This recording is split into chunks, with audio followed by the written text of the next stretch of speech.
They knock on the door. The door swings open, and coming out in resplendent armor, silver and gilded, large sword on their hip, shield emblazoned on one of their arms, full metal helm with the visor pulled up. You guys see this taller than average and for sure stockier than average gnomish man come down. And Enoch, as they turn to regard you, you see the face of your brother staring back at you. Oh. I think that's literally what Ingrid says. They just go, oh. Great. You see this guy, Michael, looks at you guys, goes, "Hey, fellow travelers, great to have you here. I understand. Are you guys also going to slay this dragon? Because you should. I mean, if you're not, you should head back now. Because this is kind of the point of no return. You should just leave it to the studied heroes. I've slayed a lot of things. If you're not experienced with dragon slaying, I would just suggest turning back now." And both his parents kind of go, "Yeah, if you haven't slayed dragons, it's harder than you think. But our son slayed a lot of dragons. He's very, very good at slaying dragons." By himself? Just him? Do you two help, or what's the... What do you two do while he's slaying the dragon? we help with scouting, and we help with repairs to the armor and stuff. We're very good at making great weaponry and armor. But mostly we're here in a support... we mostly end up here in a kind of support capacity. We scout, we help them out with strategy. But ultimately, when it comes to doing the heroic deeds, that's our boy right here. Isn't that right, Ma? That's right, Pa. So you drive your boy to work? Well, we are honored to drive our boy to work. I mean, his work it's truly worthwhile work. So many parents had to look at their children and they're like, what are you doing? You're over there, I don't know, fiddling away with some kind of manuscript, or you're working in the tavern. Our boy is saving the world. Happy to help with that. Does the rest of the group recognize Enoch's brother's face? Do we know him well enough? I think you'd... Yeah, I think I would. Probably, yeah. I think definitely, I don't know, yeah. Okay.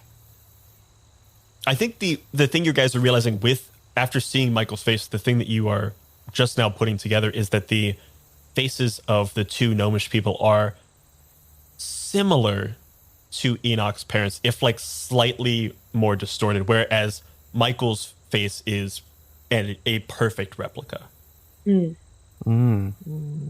Danny's being a little bit of an asshole. You made your family into gnomes. Well, that's not the asshole.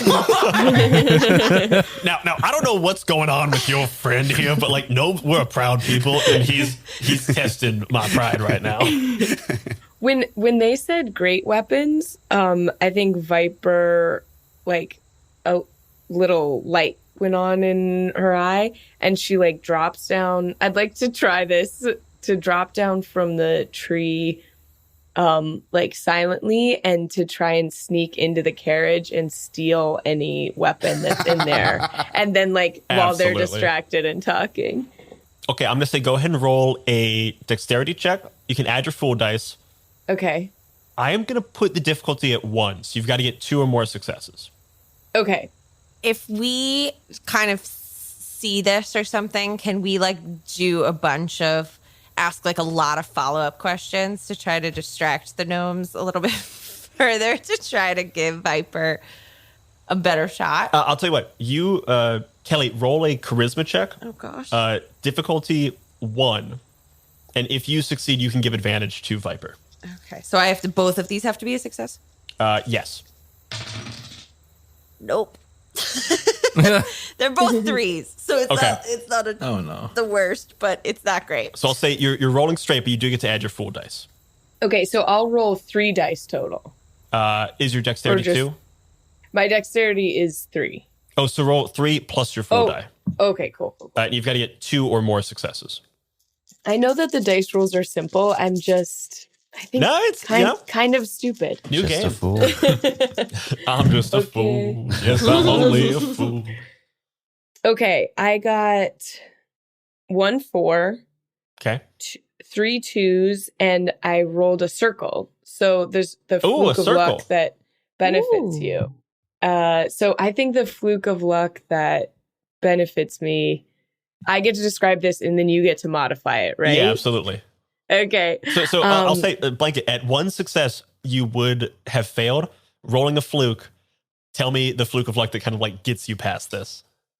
Okay, so the fluke of luck that when I dropped to the ground from this tree silently, and there's but it's not totally silently. Like I make a noise, and all the gnomes turn to look at me. But Yeah. right then, Jayamal lets out like an old man fart that like distracts everyone and turns back to him. Yes. It wasn't me. And then I sneak in and see what cool great weapons I can find. And I'll erase my circles. I'll erase all but one circle. While the rest of you are dealing with truly one of the most vile scents you've ever had to experience. No. Okay. We're in an It's- open field. Yeah, and we're- it's it's still so all much- It terrible. lingers. I pooped a little. You didn't have to tell us that. Yeah, you didn't have to say. That's why it's lingering. Horrible. Yeah. I'll say that's a very good fluke. I'm not gonna. I don't think it's too much. So I'm not gonna alter it. Okay. You get into the carriage, like slipping directly behind Michael, almost like you look and you could like tap this guy in the head if you wanted to, but you fly yourself back into this area. You start looking around. This carriage is really decked out. It is, everything is like velvet and red. There's a lot of money and time that has been put into making this place like as homey as possible. Like essentially think like really nice camper RV. So there's like a couple of beds that they can all sleep on, little like fire pit with like a chimney that's going out that has some like water boiling on it right now. And you see a small like table that's been set to the side with like a bunch of like smithing tools and 2 wooden crates that are currently closed that seem to be sword sized. Are they big enough to? Can I pick one up? Can I pick them both up? You could definitely pick both up. They are so imagine like what would be like a ceremonial case to hold a sword. So it's like a hinged Yeah. box case that's it's a bit bigger in all dimensions. You could definitely carry both. They would be a little unwieldy. Okay, I'd like to. And are they latched? Can I open them, or are they like nailed down together? They're like clasp opens. You could open them up. Oh, cool. I'd like to open them, grab both swords, and then get out if there are swords in there or something else. I don't know. You click them open, and inside of each of these boxes, you see 2 highly decorative swords. You look at the first one. First one is absolutely, or it's got gold and gems and things. Go ahead and make an intelligence check for me. Okay, So I believe your intelligence is 2. Just roll 2d6. that's a 4 and a 1. Okay, so 1 success.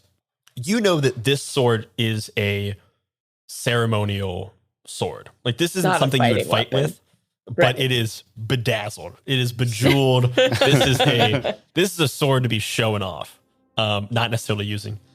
The second is much, much, much plainer, and it has some kind of mechanism on the hilt, on the handle, but essentially looks like a normal steel sword. Nothing particularly special about it, but the handle and the basket. This is much more like a fencing foil or like a fencing saber. The basket has this like very intricate kind of like lattice work around the handle. This is much more of a like parrying and stabbing weapon rather than what you saw Michael have, which was a like slashing longsword. I'd like to steal the useful sword. Cool. and get out of the carriage, trying to be unseen again, and then like get into the forest. I'll say make me one more dexterity check. Okay. I'll say you can use your full dice. Okay. Let's see. I'm really stacking up crosses, so like shit's gonna go down eventually. Okay, amazing. I got a 6 with a cross on it, 2 4s, and a 2. So something Oh shit! unfortunate happens to you, or more likely the people around you, and then I erase all crosses. Yeah, my powers, the fool's powers, like it's bad things don't happen to me; they happen to y'all. Hence the fart. Amazing.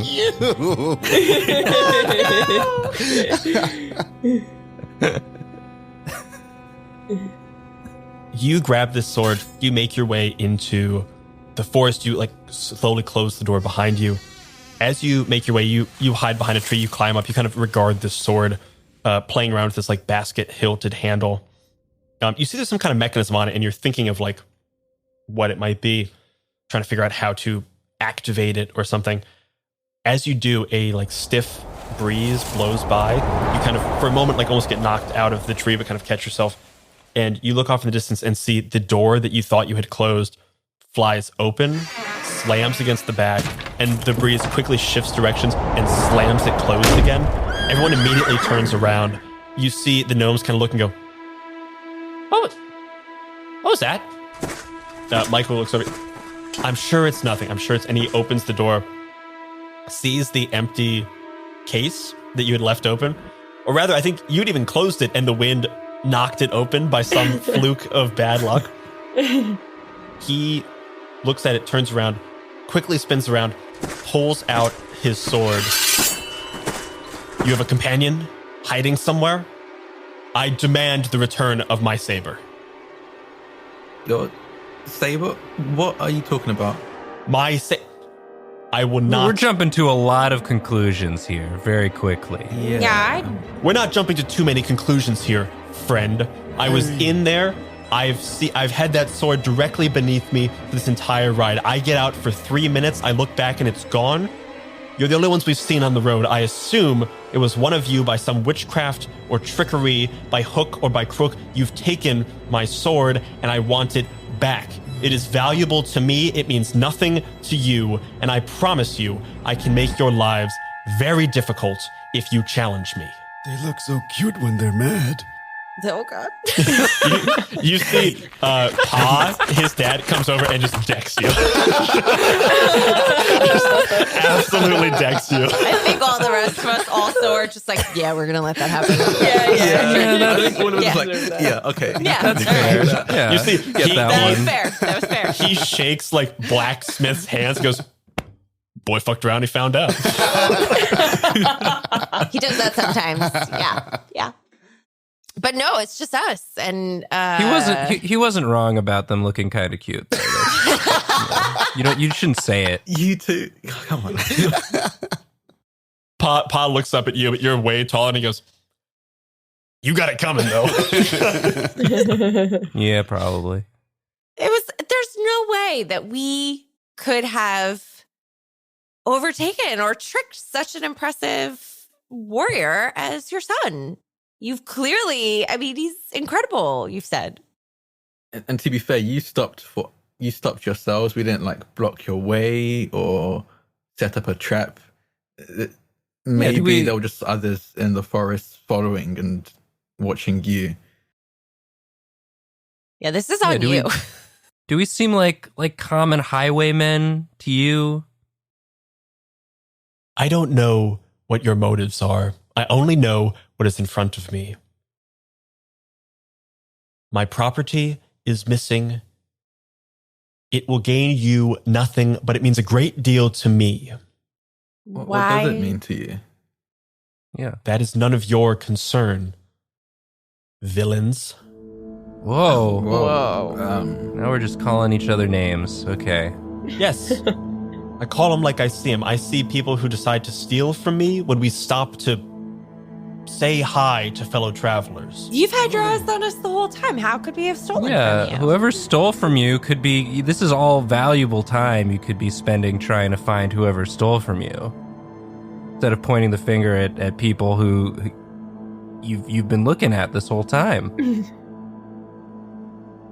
I'll say you guys were facing, like, Kelly attempted to help, so you knew that this was happening. Yeah, Kelly, yeah, I'll say, we're all lying. Yeah. No idea what's going on. We're gaslighting these gnomes for sure. But we have, as a group, a practice like ring of petty thievery that we've Yeah. established for Yeah. years. So all right, that's fair. That's fair. So I'll say, Should we flash back to thieving something? Yes. oh, yeah, okay. Oh my gosh. oh my god, flashback to our heist. I think we flashed back to like one of our earliest, like we wanted to get snacks for game night. Yeah. Yeah. Is it the CVS heist? It's CVS. Yes. It's a middle school CVS heist of us trying to get snacks. What is everyone's role in our petty theft ring? I think Enoch was the. I think they were kind of like scrawny, kind of glasses wearing kind of dweebs. I think they were like the distraction because they were thinking like this person's harmless. They probably just here asking questions. So I'm probably like distracting some kind of guard being like, hey, I've got a test coming up. Do you know where I can get like the geometry sets or like the calculators? It seems like there's these specific calculators that we're allowed to use in the exams, but not the other ones. I think it's like and then I'll just list like just the longest serial like calculator brand name as I can and just keep the guard distracted. There's like a poor person behind the counter who's just like, well, we have the TI-89s. I know you need the TI-89 We're not allowed plus. to use those ones. Those ones were they said we weren't allowed to use that since Yeah. the last exam because apparently people were able to program it to draw out graphs. You can program the It's really not graphs, allowed and you can even anymore. like with some of the new ones, you can do pure calculus in the machine. It's wild. I don't know why we're discouraging this, but I get it. But the problem is we only have that, or like 3 generations past, which actually fucks up basic addition. So Yeah, it's kind of I like remember which, they actually which listed path that you on want to the. go. Yeah, so is then do you know where I can order? Do you know where I can order it? Can I set a pre-order for it? I think there's actually some new calculators coming out in the next year. Can I set a pre-order for that now? Oh yeah, we can I, order like, it from the send it distributor. over? You just gotta buy in bulk, okay? I'm a high school student. I can't buy in bulk. Can I agree on something? Can I talk to your manager or? Getting security and the manager involved—that's a pro move. They call over the intercom. Could we get a manager to the pharmacy counter, please? Manager to the pharmacy counter. I think Anna is keeping watch at the aisle where they're at, like the snack aisle where they're planning to steal stuff because she's pretty big and she's just, even though she's like a high schooler, she's trying to give off like don't come around here vibes and just like kind of giving people the stink eye and like trying to keep people out of the aisle. I think Jay took Ned to like the birthday card section because we told him that we're getting a birthday card for Anna. Yeah, you need to distract me also because I will ruin the plan if I'm involved. Where So you're like a I do second not know that decoy. there's a heist going on. I'm just like, oh, this is so cool. We're totally gonna surprise her Yeah, with this man. birthday card. Which one do you Oh, think man. she'd like? People usually don't trust me with surprise stuff because I somehow let it slip, but I'm gonna do a good job. I'm not gonna. Oh, you are, big guy. Yeah. You are. And I think you guys have also noticed that you like the birthday card aisle is like 2 aisles away because you've noticed there's like a weird space you got to fill. If Ned's too close to the action, you guys get caught. But also somehow if he's too far away from the action, you guys also get caught. So there's a Important real balance sweet to spot you strike. guys got to find. Yeah. It's like a weird Graph little that on Bermuda your triangle. TI-89. Yeah. And then I think Kelly's just doing the swiping of she's got like a really big bag, but she's not actually putting anything in that. She's somehow like tucking it into her coat and under her sweatshirt and other sorts of things so that the bag is also just like a decoy stuff. I think maybe the way that this flashback helps us now in our present situation is that something happened, like an actual like security guard or like cop even walks in and like sees us, and we're somehow able to talk our way out of it and get away with the snacks. I think, okay, maybe a cop walks in who's like a regular at the coffee shop. And so Kelly goes over and is like, oh my God, Officer Michaels, how's it going? And then we switch. Okay, so you're doing that, and then I steal the rest of the snacks behind him. You like turn him around. We do a pivot, give Anna the little wink or whatever our signal is. And before we learn how that story ends, I want to find out how this story ends. So I'll say, Kelly, since you were the one who first made the fib and most definitely had eyes on Viper, go ahead and roll a charisma check. Mm-hmm. You will get advantage because of the flashback, so you get an additional d6. Okay. Difficulty is, he fully suspects you guys. Difficulty is 1, so you got to get 2 or more successes. Okay. I do have a backup plan just in case, guys. Oh no. Well, that's a 1, a 3, and a 4. Okay, so that's 1 success. It's not a critical failure. You see his blade turns to you and kind of like levels at your throat. In that flashback, you guys remember as Kelly is talking to Officer Michaels, a bag of chips drops from her coat and lands on the floor with a loud crunch that seems to echo throughout the store.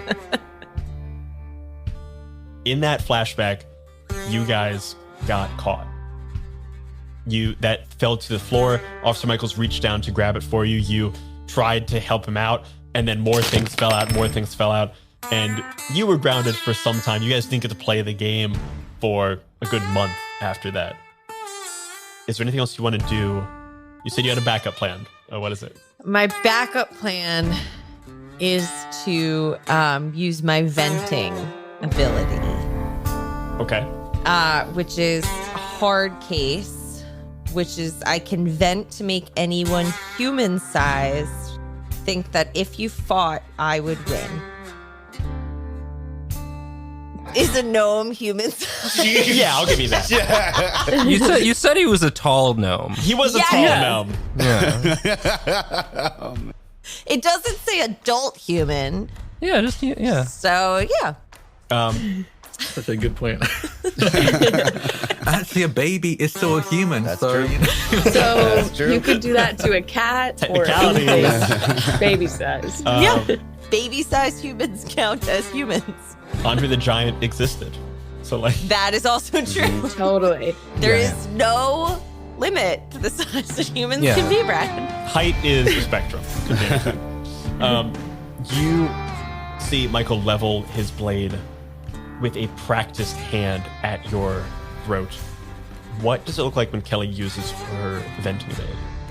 Oh gosh. I think that since Kelly is a trust knight, and I feel like this is what she did like back in the real world as well, that when she vents and is basically convincing Michael that like this is if this turns to violence, it's a losing battle,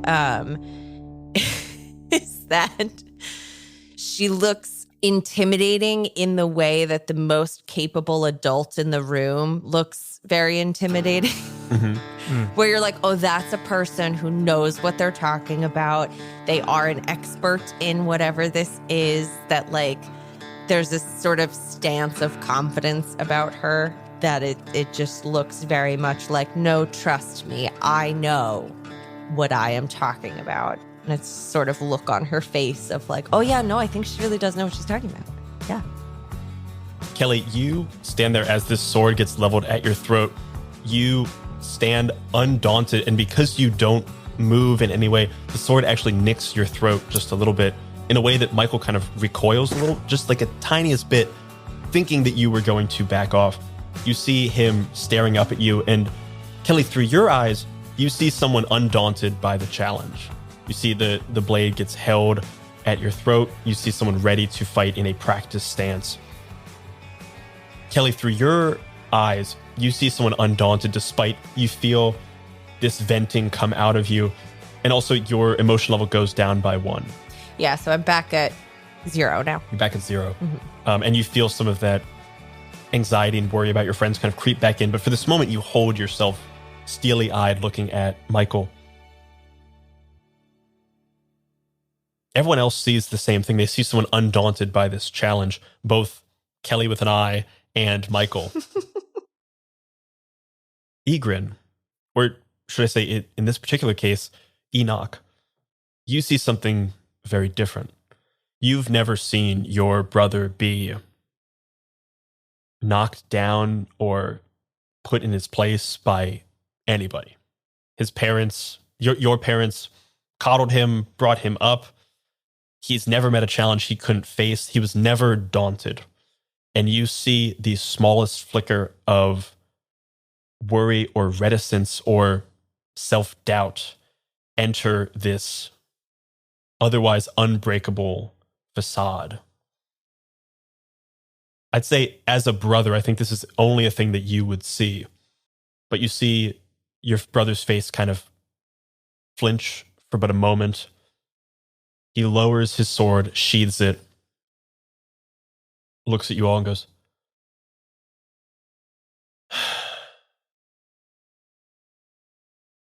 just know,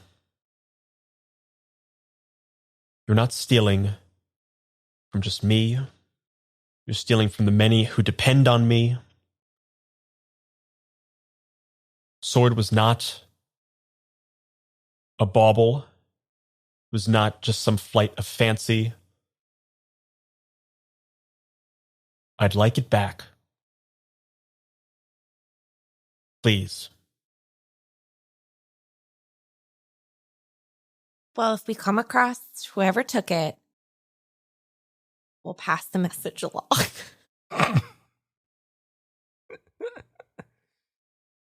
Ma, Pa, load up the horses. We're going.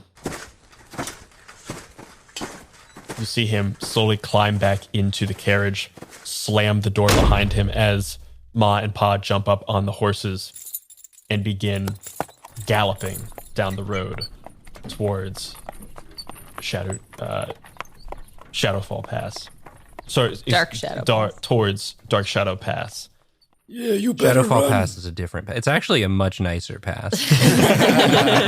Really nice. That's actually the new trading route everyone went. Yeah. Honestly, just very unfortunate that the name was so similar to the old one. It's also for like when demons or devils have to go to the bathroom, they get a Shadow Hall Pass. Oh my god. Gosh. Ba-dum-bumch. Got him. And that's it for today, guys. Love All right. That's it. Got it I'm done. gonna The give highest it of next week. highs. Enoch, I'd say you noticed an emotion in your brother that you had not seen when he asked and said please for this thing. Not to say that your brother wasn't kind and caring and considerate. He was. He was all these things, often to an annoying extent. But you saw him not asking out of consideration, out of kindness. You saw him deeply asking for himself. You saw a real hurt in him as he asked for this. I think apart from every so often when I would speak up, I would kind of hide almost in the background of everyone else watching the exchange. I think especially after seeing Kelly be the one to, for lack of a better term, you put yourself put Michael in his place. But seeing that emotion in him, I kind of feel bad. I just kind of watch them gallop away. And when they're far enough away, I just say, Viper, are you still around? Yeah, that was hilarious. Oh my god, your brother's such a dick. Everyone thinks he's so great, but he's not. I mean, he's not a dick. He himself didn't really do anything wrong. Well, he's been getting credit for years, and I don't know. That guy, that's not even your brother. That was a gnome guy that just looked like your brother. He could be like a freaking vampire, like we saw last night. There's all kinds of face stealing. Forget about that. How about this? And then I pull out the sword and I go on one knee and I present it to Ingrid, the sword. Oh.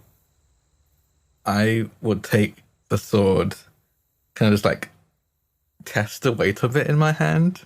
You grab this sword by this basket hilt and you test the weight of it. Holding it in your hand, you have, in your real life, have you ever played with swords in your real life? Probably not. Probably like, I don't know, foam swords or something, but not like an actual one. You've like swung a stick and things in the way that kids do. I'm sure there was some time in your life where someone had like a sword and you got to hold it for a second in a weird, like, college guy with a katana on his, wall or something. Everyone's held a sword in some way. Yeah. But you have no knowledge of what it should feel like, what it does feel like. You hold this hilt, you hold this handle and this basket hilt, and you kind of flick it out and you feel it to be a natural extension of your body. The kind of foil of this thing flicks with this very flexible motion, and as you kind of move your hand as if to strike or cast a spell or use that kind of like magic death touch, you feel it almost radiating through this saber, this foil. Flick it around a little bit, and as you are flicking it around, you feel a mechanism that, like, you put your hand in the hilt in the way that you think it should be, like holding it, and you see that there is a like finger caddy essentially, or like a finger holster. You slide your finger into this holster and you feel a surge of power kind of like spin around your finger. And you feel the sword kind of like fully connect to you as this almost like, I don't know, like a ring attached to the hilt kind of like sizes down a little bit to your finger, and you feel a charge come through your body. I think I did a thing. I don't know what I did, but I did something. Nice. I think You gonna elaborate? I feel like What he's kind of very thing? flustered right now. I think, I don't know, some kind of power going on. Not to sound kind of cliche or weirdly poetic, but it feels like an extension of myself. interesting. I think that's the sword the cute guy dropped. Should we call? Hey, we found your sword. Guys, what? Time out. No, it's the moment. The I moment think has they're passed. pretty far away at this point. Okay. Wait, did we steal that? No. Oh, okay. Jamal, I feel like you're getting Thank you, worse Viper. somehow. Me too. That was Viper. We had to. That was almost a lot of trouble. Yeah. I'd say I'm sorry, but seems like it all worked out. I got Barely, punched. I suppose. You deserved that, to be fair, Jamal. Yeah. Yeah. I think we're gonna take a little while, maybe do like a lunch, sit down, have a conversation. Yeah. Yeah. We'll talk this one through. I don't know But how much he's Ingrid, going to retain. If this sword is like making you feel stronger, then maybe I don't know, maybe it was worth it. You doing okay? Yeah. Yeah. Yeah, I'm fine. And I haven't noticed sheath the sword, so I was like loop it in like one of my belt loops or something. Put it through your pants pocket. You ripped the pocket. No, I'm fine. But I did actually want to bring up, not relating to the whole gnomish Michael thing. What is our game plan with the dragon? Are we killing it? I mean, it's Chasing it away? What's the plan? yeah. I don't. It's I mean, Bingus, it's right? Bingus. Like, Yes. yeah. Yeah, I think it's like Bingus, not just like looks like Bingus. How do you know that? It is, man. We all saw it. I mean, it's Danny. That's Bingus. Like, this is such a Danny thing that he would Yeah. do. I would say, Jaimal, how would you recognize Bingus? By the way,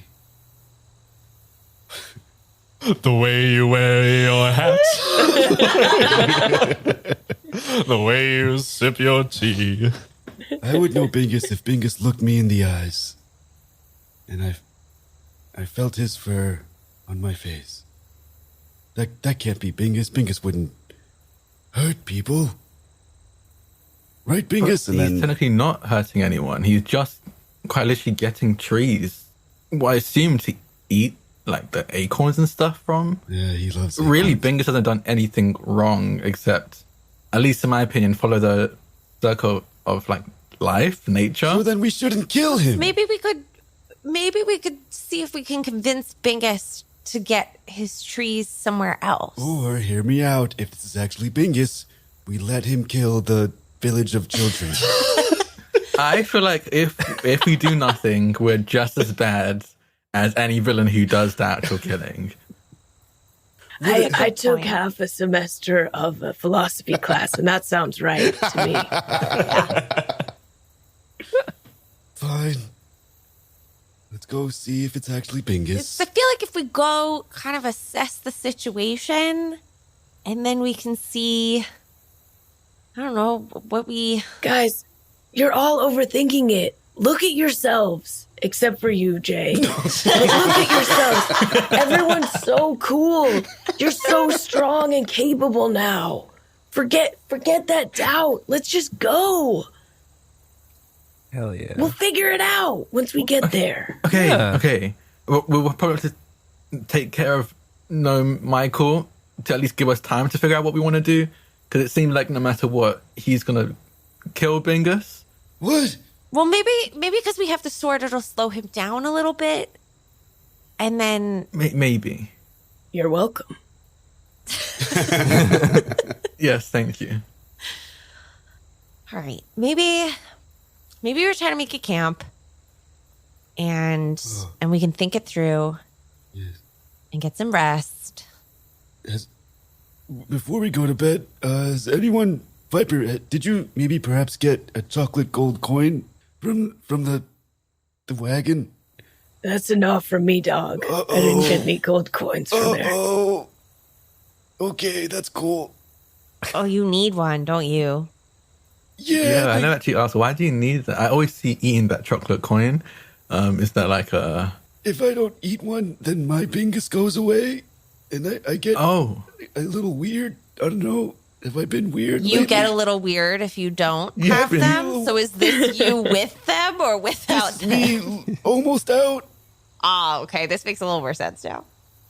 But we have time before the sun goes down, right? Like, there's still time for you to find the Fey gold. Oh, yeah. Where do you think it would be? Bingus actually can track some for me.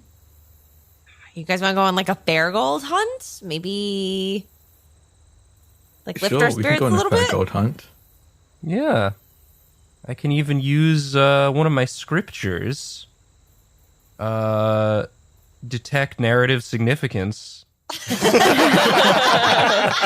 Forgot about that. Oh yeah, I think this is in like a bonus episode that we're putting for the newsletter. But every Godbinder gets like a healing spell. They get a blast, and then they get a detect something. So it's like detect blank.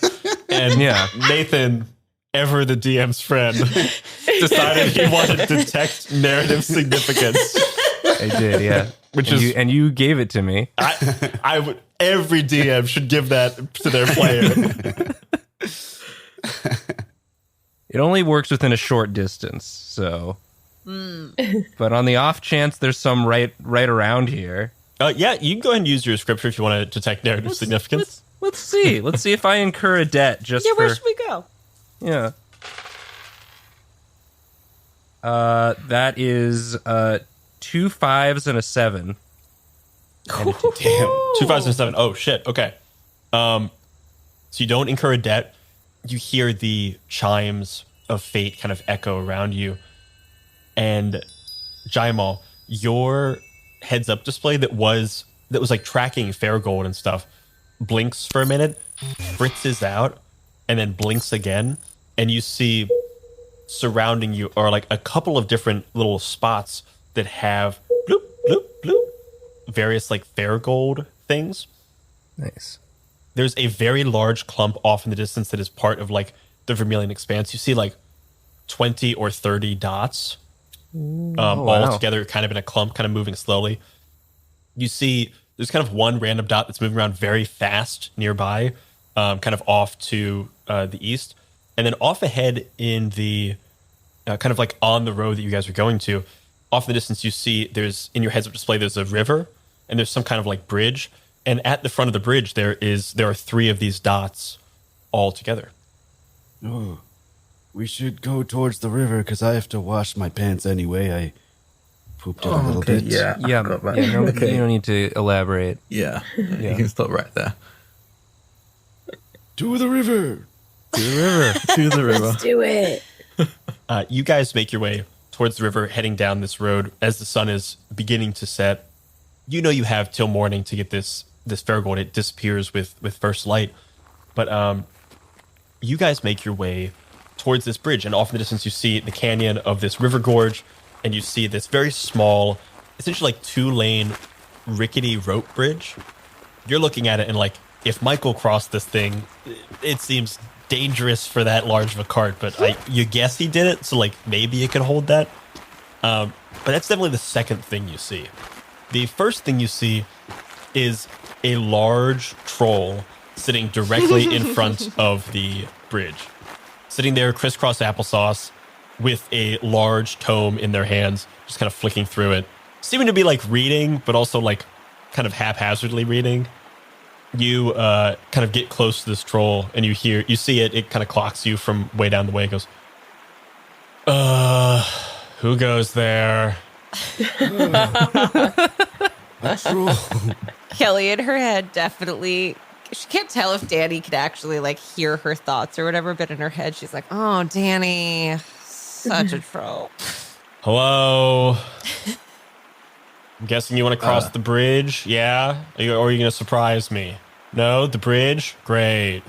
Wait, I think maybe we want to, like, do you have any stuff you want to, like, trade? We're actually tax collectors, and we're here to collect the tax. We've heard that you've been getting tolls, and to get a percentage of that, please.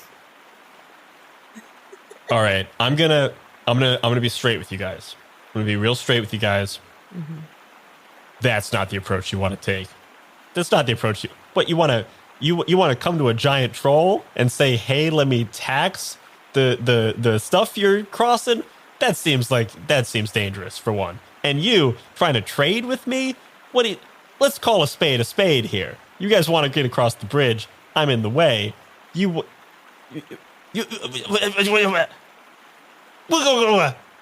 I'm sorry, can you repeat that last part? Thank you for clarifying. Okay, cool. Oh no, we're not. We don't want to cross the bridge. We're here for the tax money.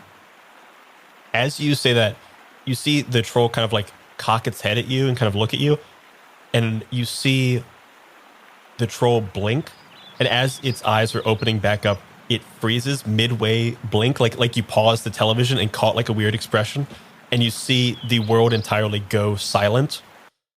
Birds flying nearby freeze in midair, the breeze stops, and things just kind of stop moving. The water beneath this river stops, and you hear that scratching of a quill, and you hear kind of Danny's disembodied voice going, "Shit, fuck, what the fuck are these guys doing? Fuck, shit." And you hear the scratching before the world comes back to reality. Okay, what do I owe you? Well, first, just tell us how much you're earning, because it depends on what tax bracket you're in. Oh my god. All right, so You're honestly very lucky we came over to actually ask. You actually meant to send us in prior so we can just come to collect. But so we're trying to be more lenient. We understand not everyone has access to ravens and crows to send these kind of letters. Yeah, listen, buddy, I got audited last year, and it was some bullshit, okay? I sent in my tax forms. I don't know, the goddamn pigeon I used must have gotten shot down or something. That shouldn't be on me. That's all I'm saying. Hey, I hear you. I'm not the one to speak to about this. I'm just here to collect.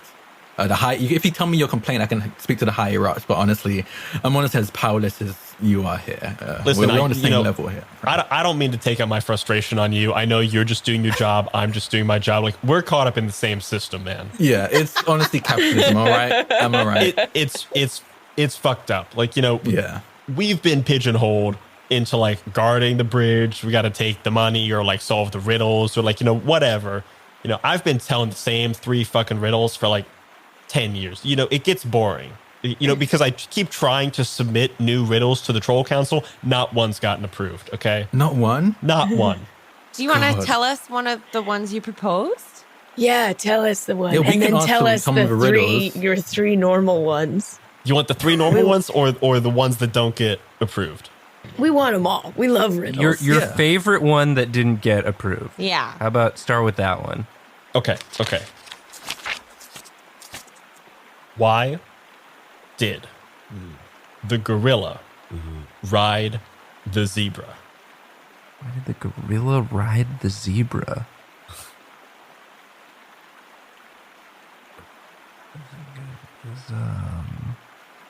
Why did the gorilla ride the You don't know that one. Because he was trying to get to the Stripe Club. See? Good riddle, right? Oh, that was the answer. That was your favorite? Did I get it? Yeah, nailed it. What was your least Hell favorite? yeah. Score 1 for Viper. Oh, Viper, you're good at riddles. You're Thank pretty you. good at this.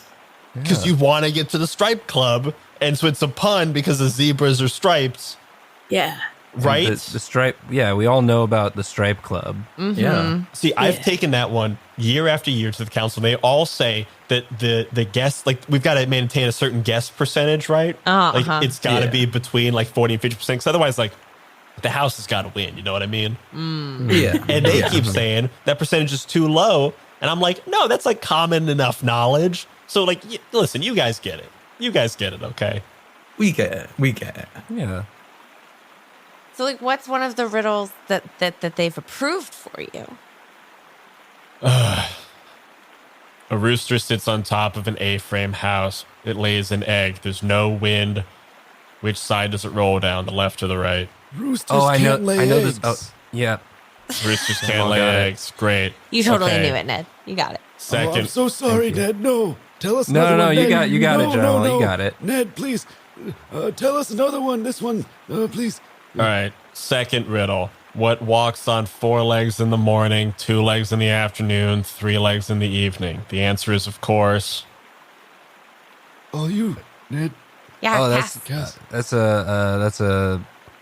Well, there are 2 schools of thought on this one. It's either you see the troll kind of perks up and goes, "Oh, you're aware of the schism? Oh, interesting. Okay, cool." yeah. It's either a man, right? The baby, the man, and then the cane, the or classical it's, definition. Yeah, or it's one of those shape changing monsters. You see, I subscribe to the theory of the shape-changing monster. But quite Yeah. frankly, the changeling schism has been a problem in the troll community for a while.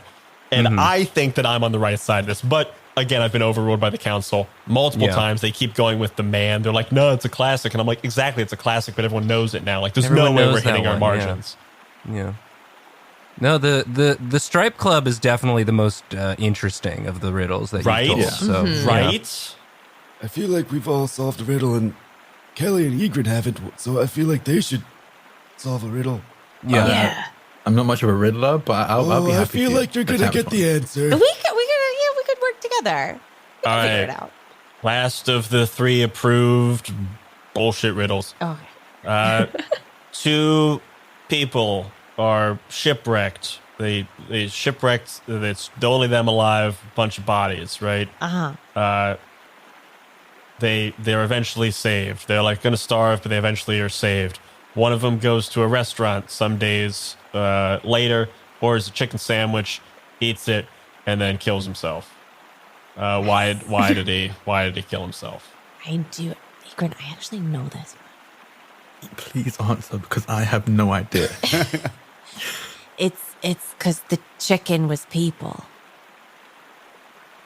No, wait, it's more complicated. No, I remember. Yeah, is this more one's complicated, a but real technically convoluted one. Yeah. It's in the literature that the chicken is people is an allowable answer. Oh, okay, cool. No, so okay.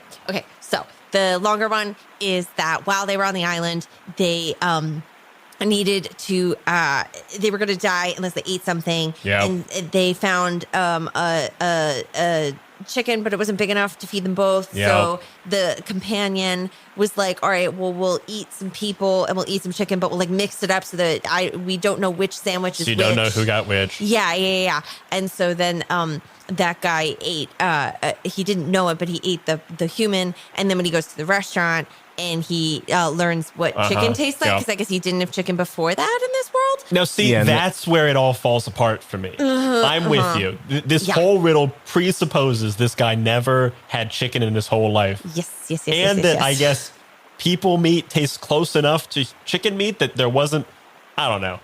Like you know said, what? I'm I don't on agree your with side. these. I think that you should be able to submit other riddles.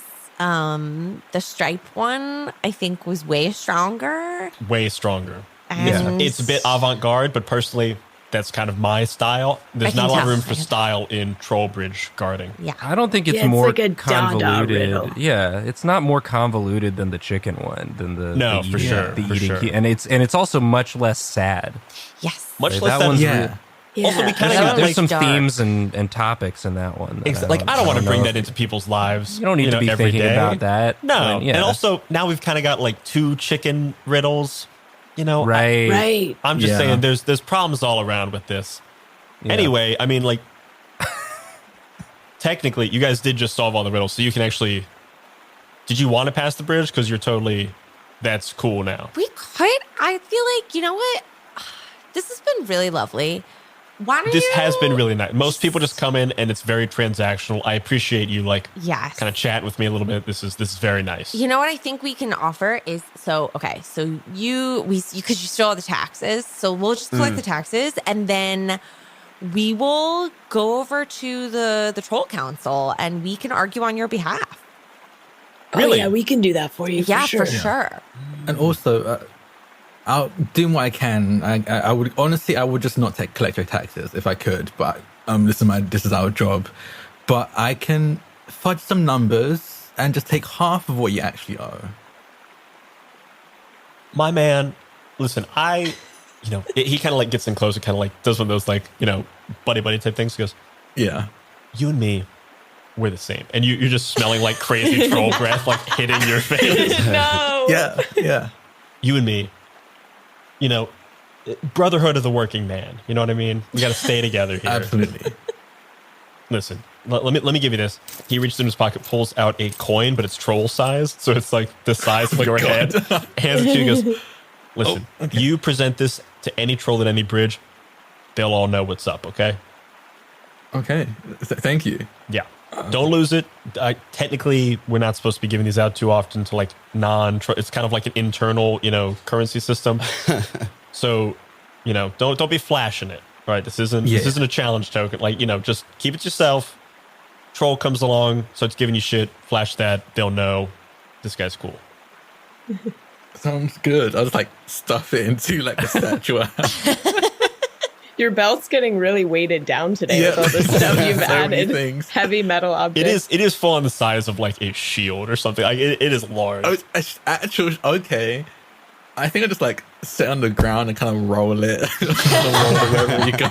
Yeah, we don't want to be showing it off to people, but there's just no container that can hold it. So that in and of itself is a bit of a riddle. Do you want a travel size marker? I can give you a travel marker for it. That would be great. Oh, That would be You know perfect. what? Egg on my face. I'm sorry. And he pulls out just a regular size coin and slots it for you. Thank you so much. I'll like roll over the big ones and like, here you go. I'll be I'll we take honestly this. we get these as kind of a joke. Things are cute when they're small. Yes, Yeah. I'm very aware of that concept. It's same thing for trolls. Just are small and you're small. It's apples and oranges, or apples and watermelons. You know what I mean? Makes sense, and I'm not offended by that. Jay, you need to just like listen. Some people have different tolerances to stuff like that. I think you should be able to hear and understand when other people are uncomfortable with it. Are you lecturing me?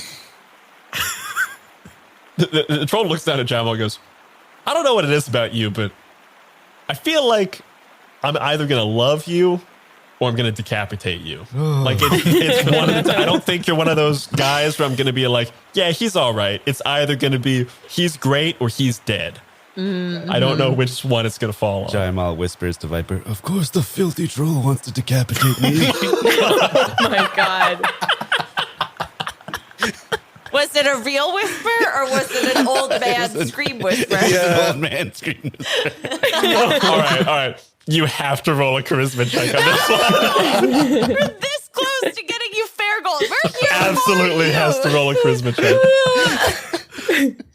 When he says that to Viper, Viper just looks at Bingus and they like both roll their eyes. Oh, God. That's a 6 and a 2. You see the troll looks at you, gets in real close, goes, fuck yeah, I'm filthy. You realize you've somehow like slipped into some positive slang you weren't attempting to get to.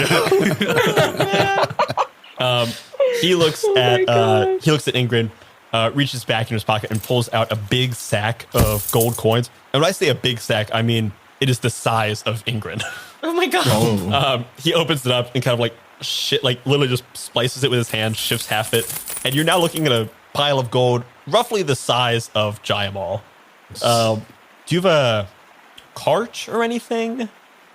And as you're kind of thinking that, Jayamal, as he kind of like slides this pile over to you, and you literally can't see over the pile, it's that big, but you happen to look, and all of a sudden Bingus on your head kind of like gets bushy, dives into the pile,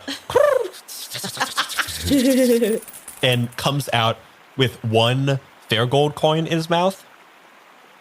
And he's just kind of holding it up like, Bring it here, Bingus. he brings it forward and then with his tongue flashes it out, and you realize there were actually 3 gold coins and he was just playing coy. Clever Bingus. Playing coy with the coins. Sassy Bingus. These are strawberry bonbon flavor. You unwrap one of the coins, pop it down, and you see that timer on Bingus go back up, and you still hold 2 fair gold coins with you. I feel much better. I think I said some weird things about gnomes and trolls. Yeah, you did. Yeah, you Yeah, we're about gonna that talk later. about that. Okay, I deserve that. Yeah. Do we have like a cart or a bag or? No. No. I was gonna be like, so what we're gonna do, like I said, I'm gonna fudge the numbers, so don't worry, we're not gonna take all of this. We're just gonna take as much as we can, which is probably not even half of what you've given us. And you can keep the rest. And honestly, I just hope I'm sent to you next time again. Honestly, just great talking to you if we ever have to collect taxes, or hopefully we get to meet in better circumstances, not during work. Yeah, Are you always outside of here? the office. Yeah. Do you ever go to God? What's the name of the village with the kids? Flitter Lake Village. Do you ever go to Little Lake Village? That's kind of like a hangout. Do you ever go there sometimes? They have incredible alcoholic chocolate milk. Yeah, you know Nightmare's Rest? Yeah, Nightmare's Rest. Oh, Crepes is my girl. Crepes is one. Actually, Crepes sent us down this way. We really? just passed. We just went through. Yeah, yeah. Fuck it. Tell her, when you see her, tell her Hitchtooth Franz says what's up. Choose Will, I will. Hitchtooth Franz, man. Bronze. But it was honestly a pleasure talking to you. I'm saying this, I'm like, put as many gold coins as I can. You guys just shoving gold coins in your pocket. We're all very weighed down. Yeah. This was a surprisingly pleasant interaction. Yeah. Great. You know, yeah. I don't get to say that very often. Usually this is very transactional. It feels a little cheap Yeah. at this point. There's not a lot of, artistic integrity in it for me. And that's really why I got into the bridge guarding business. I thought I was going to have much more control over like the writing, but that's just kind of the way it goes. Hitchtooth, did you see anybody come by recently in like a very elaborate carriage? Yeah. Sir Michael of yada yada. Also, Yeah. he did come past. Yeah. Got it. Tossed my Did he get coins, answered the. I didn't even have to say the riddles. They just said the answers. Like they. Oh, that sucks. See, that's Yeah. how you know the riddles need to be changed. If people just know the answer. Yeah, I think. Exactly.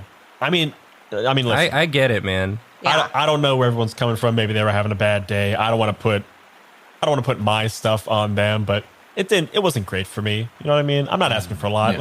Let's put up the charade. Yeah, at least. You know yeah. what, Hitchtooth? After we fulfill our current quest, we're gonna go find this troll council, and we're gonna get you a writing credit. Writing credit? We're gonna get you a lot more artistic freedom because you're an idea guy. You guys don't know, right? I mean, the guy that wrote all of these, wildly famous. Like you don't get a writing credit on the Troll Council. Like so, I mean, if you're able to get that, I owe you. Oh yeah, you're gonna be earning Hard residuals O. for sure. We're gonna Absolutely. advocate at least. Yeah. No Yeah. guarantees, Yeah. but we'll for sure give it a shot. We can probably get a petition going as well. If we get enough people on this, at the very least, maybe the bad publicity will scare the council into letting Yeah. more trolls have credit. Yeah, It's being tough. able to agree with They're the really writing. stuck in their ways. I say if you go the petition route, I've seen people try and fail before. This is because you guys, not saying this in a negative way, you all are very small compared to us. You have small handwriting. Yeah. It's just what it is. So your petitions, like you get a big stack of them. To us, we lose them. Yeah, I can see that would be an It's like the issue. size of a comparative paper clip. So go with the big paper. I know it's an Big investment. papers. Okay. Big paper, and just tell Big people to sign paper. as big as they want. People get a kick out of it. You'll get way more people. Like people, everyone wants to sign their name really big, but like they don't really know what that means until you give them a huge piece of paper, and then people go ham and like that. I feel like that hasn't been attempted before. I think that has real shot at working. That You're so almost smart. sounds like it could be its own riddle. Like, how do you get your petition read by the Troll Council? Use big paper. I'll be honest. I like it. I'm gonna pitch it. They don't like the meta stuff. I've tried to They pitch don't. meta They don't before. like self-referential. They don't like Okay. self-referential. Yeah. What if we changed it to like giant council? They might like giants. You just got to make them kind of stereotypically dumb. Again, the council is kind of backwards as well. I've got a lot of very smart giant friends. There's a lot of problems with the council, is all I'm saying. Yeah. Yeah. Yeah, We're gonna sounds we're like gonna it. talk to them. We're gonna We're talk gonna to for them. sure talk to Yes, them. as soon as we are done with our current tax collecting quest, that is our next stop. Yeah. We're talking about systematic change here, and that's what I'm about. Yeah. Yeah. The most Yeah. exciting TTRPG adventure of all, a grassroots.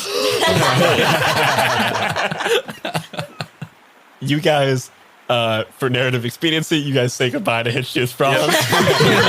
We can spend all day. Yeah, I like this guy. He's just a working guy, just trying to make it in this world. Need more of that.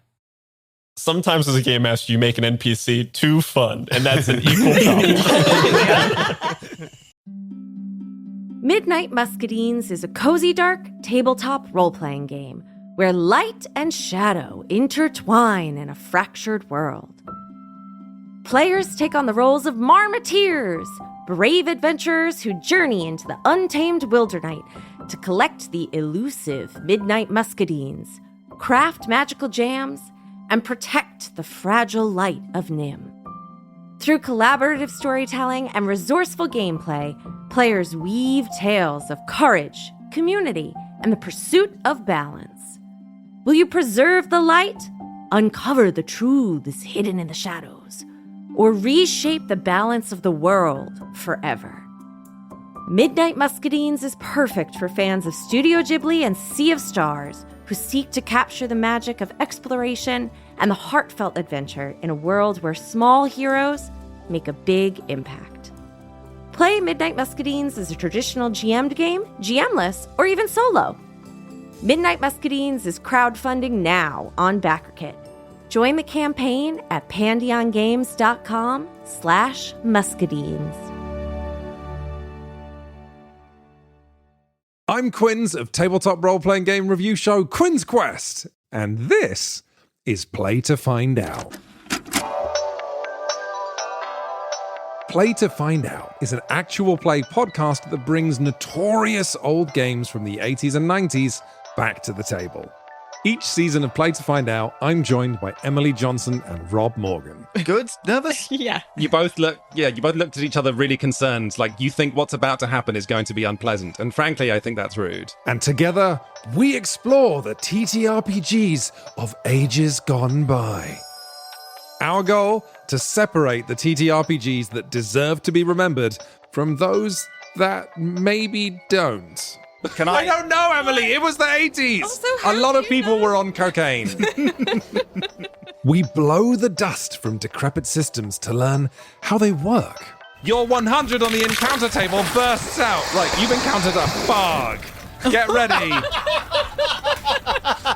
Don't laugh. Does one get ready for a fog? Don't laugh. Encounter their unique quirks. I do finger guns to cover up how I wince. A weird thing happens as you do finger guns. Oh no. And I'm hoping that the Quinn's Quest community will join us in exploring these games too. If you this up, cannot describe to you how much your adventure ends here. Yeah, that's fair. Because the best way to learn is to play to find out. Play to Find Out is available now on the Quinn's Quest Patreon, but the first episode of each series streams for free on the Quinn's Quest YouTube channel and wherever you get your podcasts. Anyway, you failed the Earth Tech roll, and you made jokes while I was doing my exposition, so you don't get to hear anymore. Oh no! Come on! I was shook.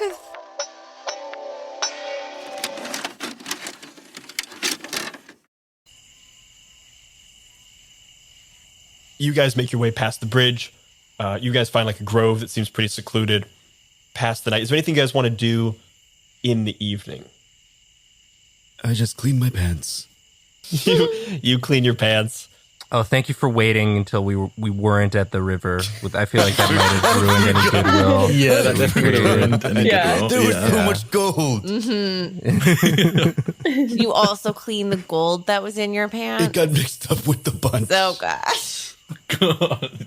Because Kelly's emotional scale is back down to 0. She's a little nervous again, so she wants to propose. Do we think that we should set like a night watch? Like we'll do some shifts of some people just kind of hanging out, double checking that everything's cool. I think that's a good idea. Yeah, it's a That's great what we usually idea. do during our games, right? Okay. Yeah. I don't think it's necessary personally, but I'll go along with it. Thank you so much, Viper. Yeah, if it makes you, I mean, Kelly, you're sorry, yeah, Kelly with an I. You've got good ideas, so that. Well, thanks, Cass. Yeah. So I'm happy to take the first watch. Okay. And then you I'll take figure second. out. Yeah. Okay. How many watch? I'll do third if there's a third. I think probably 3 is probably good. 3's good. Okay, I'll do. Yeah, I'll just get up early. Sounds good. Yeah. You guys set up watches for the night.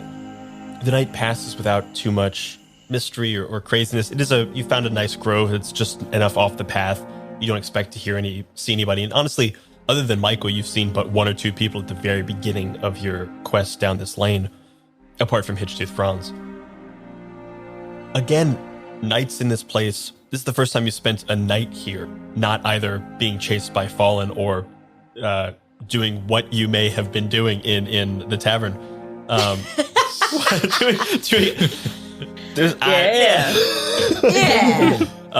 This is the first time you've gotten to really like admire the night sky. And again, you are struck by when something so ubiquitous is just a slight bit different. It is a change that can shake you to your core. You, rather than seeing the one moon, you see that second moon with the large, you can even see from this distance teeth marks and like a bite taken out of it. You see the kind of orange and red hues that it gives off from some unknown sun somewhere off in the distance. The trees blow in a slightly off-kilter way. The stars move just a little bit faster than you might have expected. And you pass the night.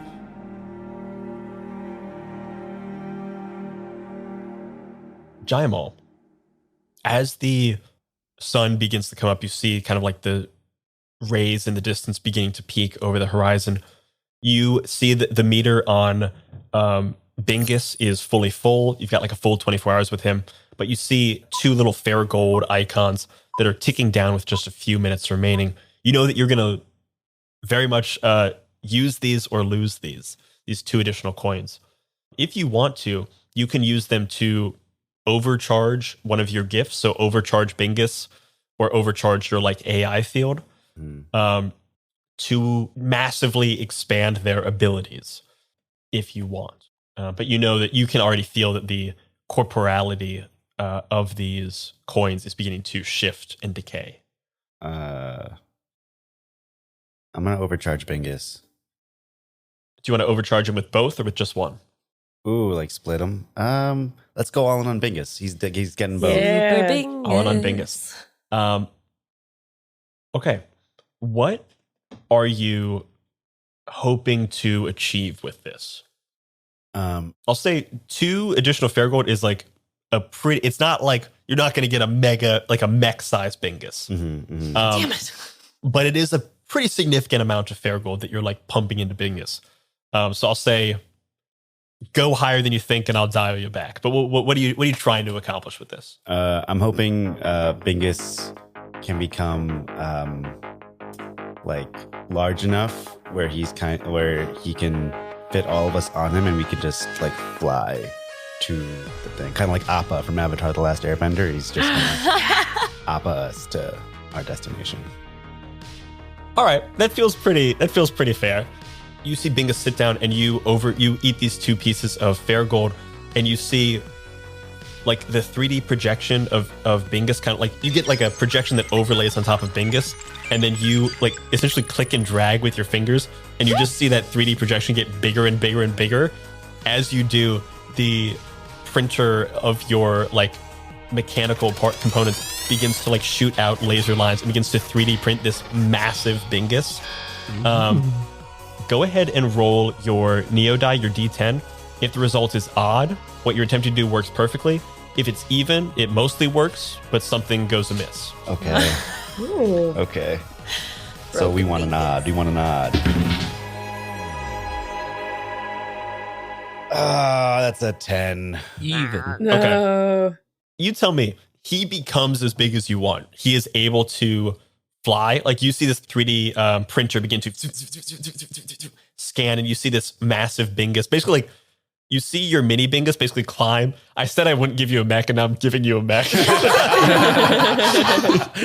You see this mini Bingus, essentially like the first thing that 3D prints is a stairwell, and he climbs up into like the head of this larger Bingus. He's driving it. He's driving the larger Bingus. Oh my god, I love it. I love it so much. You see this 3D print. A schematic comes up on your head's display that like says like flight 100%. You know, all systems go. There's one system that is in error. What system is in error? Oh no. And I'll tell you, if you don't go good enough with this, I'll make it twice as bad.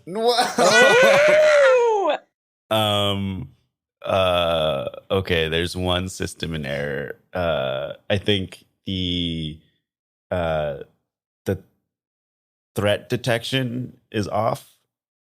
So like it can't safe, like in terms of like putting us somewhere safer, like landing in a place that isn't dangerous or whatever is not going to be accurate. So landing is going to be super difficult.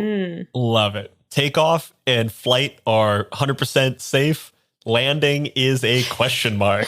All right. Oh god. You see as it's walking, like the leg controls don't seem to work quite as well. So like it kind of does like a little test jump, and then it lands and just lands flat on its belly and just kind of skids.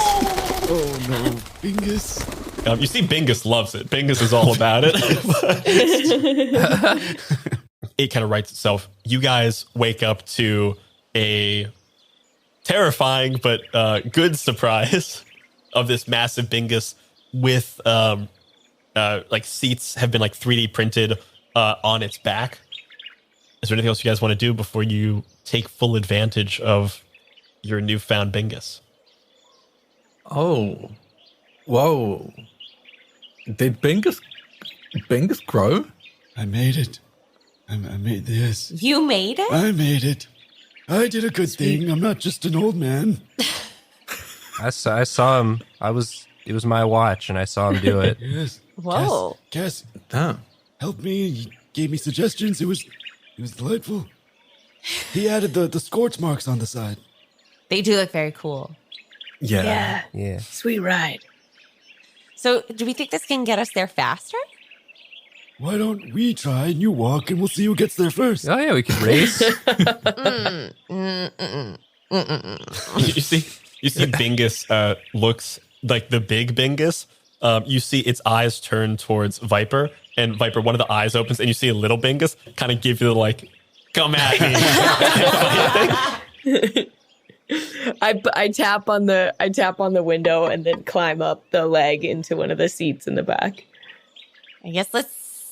All aboard. Let's ride Wingus. Wingus. That's such a cool name. Thank you. I thought it was on top of my head. I didn't know if it was going to land. I just said it confidently and hoped everyone would agree, and everyone did. So Wingus. Wingus. Hard All aboard, to Wingus. chant in unison on Zoom. Fix it in post. Fix it in post. All right, here it is in sync. Wingus. Yes, it worked perfectly. And if it you guys take off on Wingus, flying high above the cloud. Like, Wingus doesn't have much care for your comfort necessarily. He is flying like crazy. He's a flying squirrel operating a flying squirrel. He's having a fucking ball. So you guys are going through a roller coaster of a ride for the first couple of minutes while he like plays with this new toy. So you're going through loop-de-loops, you're going through and over clouds. You guys are instantly wet as you go through a cloud and like get all that condensation and are very quickly dried by the death dive towards the ground. But after a little while, he kind of steadies out and you guys are just flying very quickly towards Dark Shadow Pass. As you're kind of passing, you do see the walls of this pass, essentially like the mountainous region, begins to come up on either side.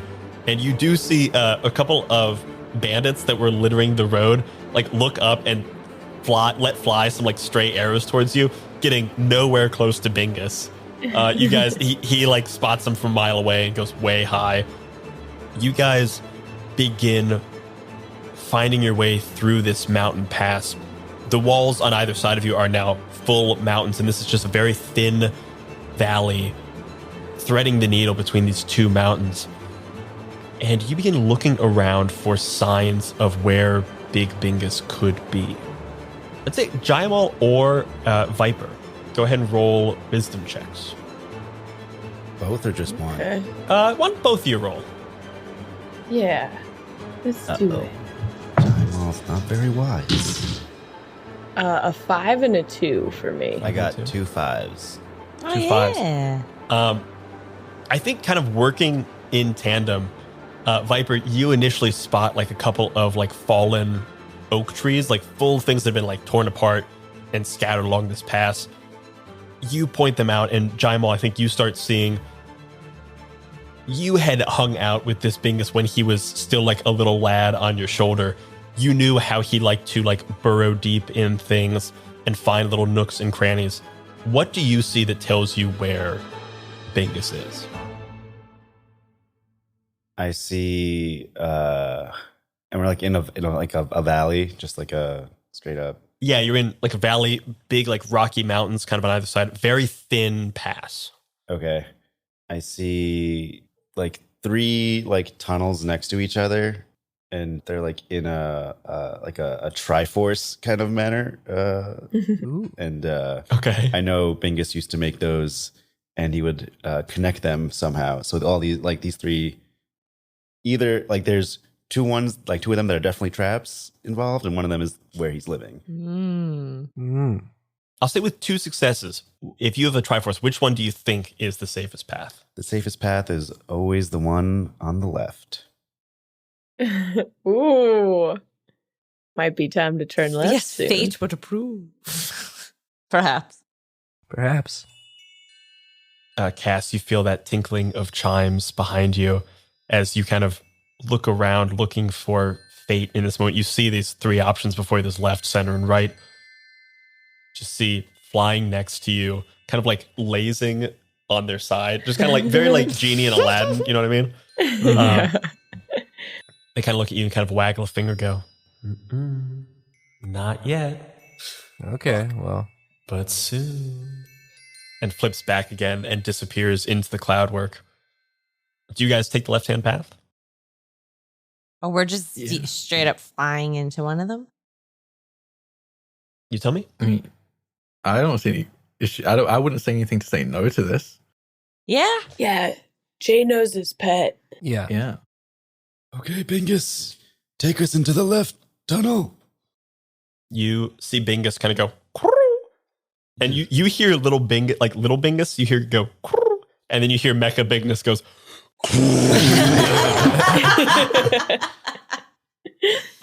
and you dive down into this darkened path.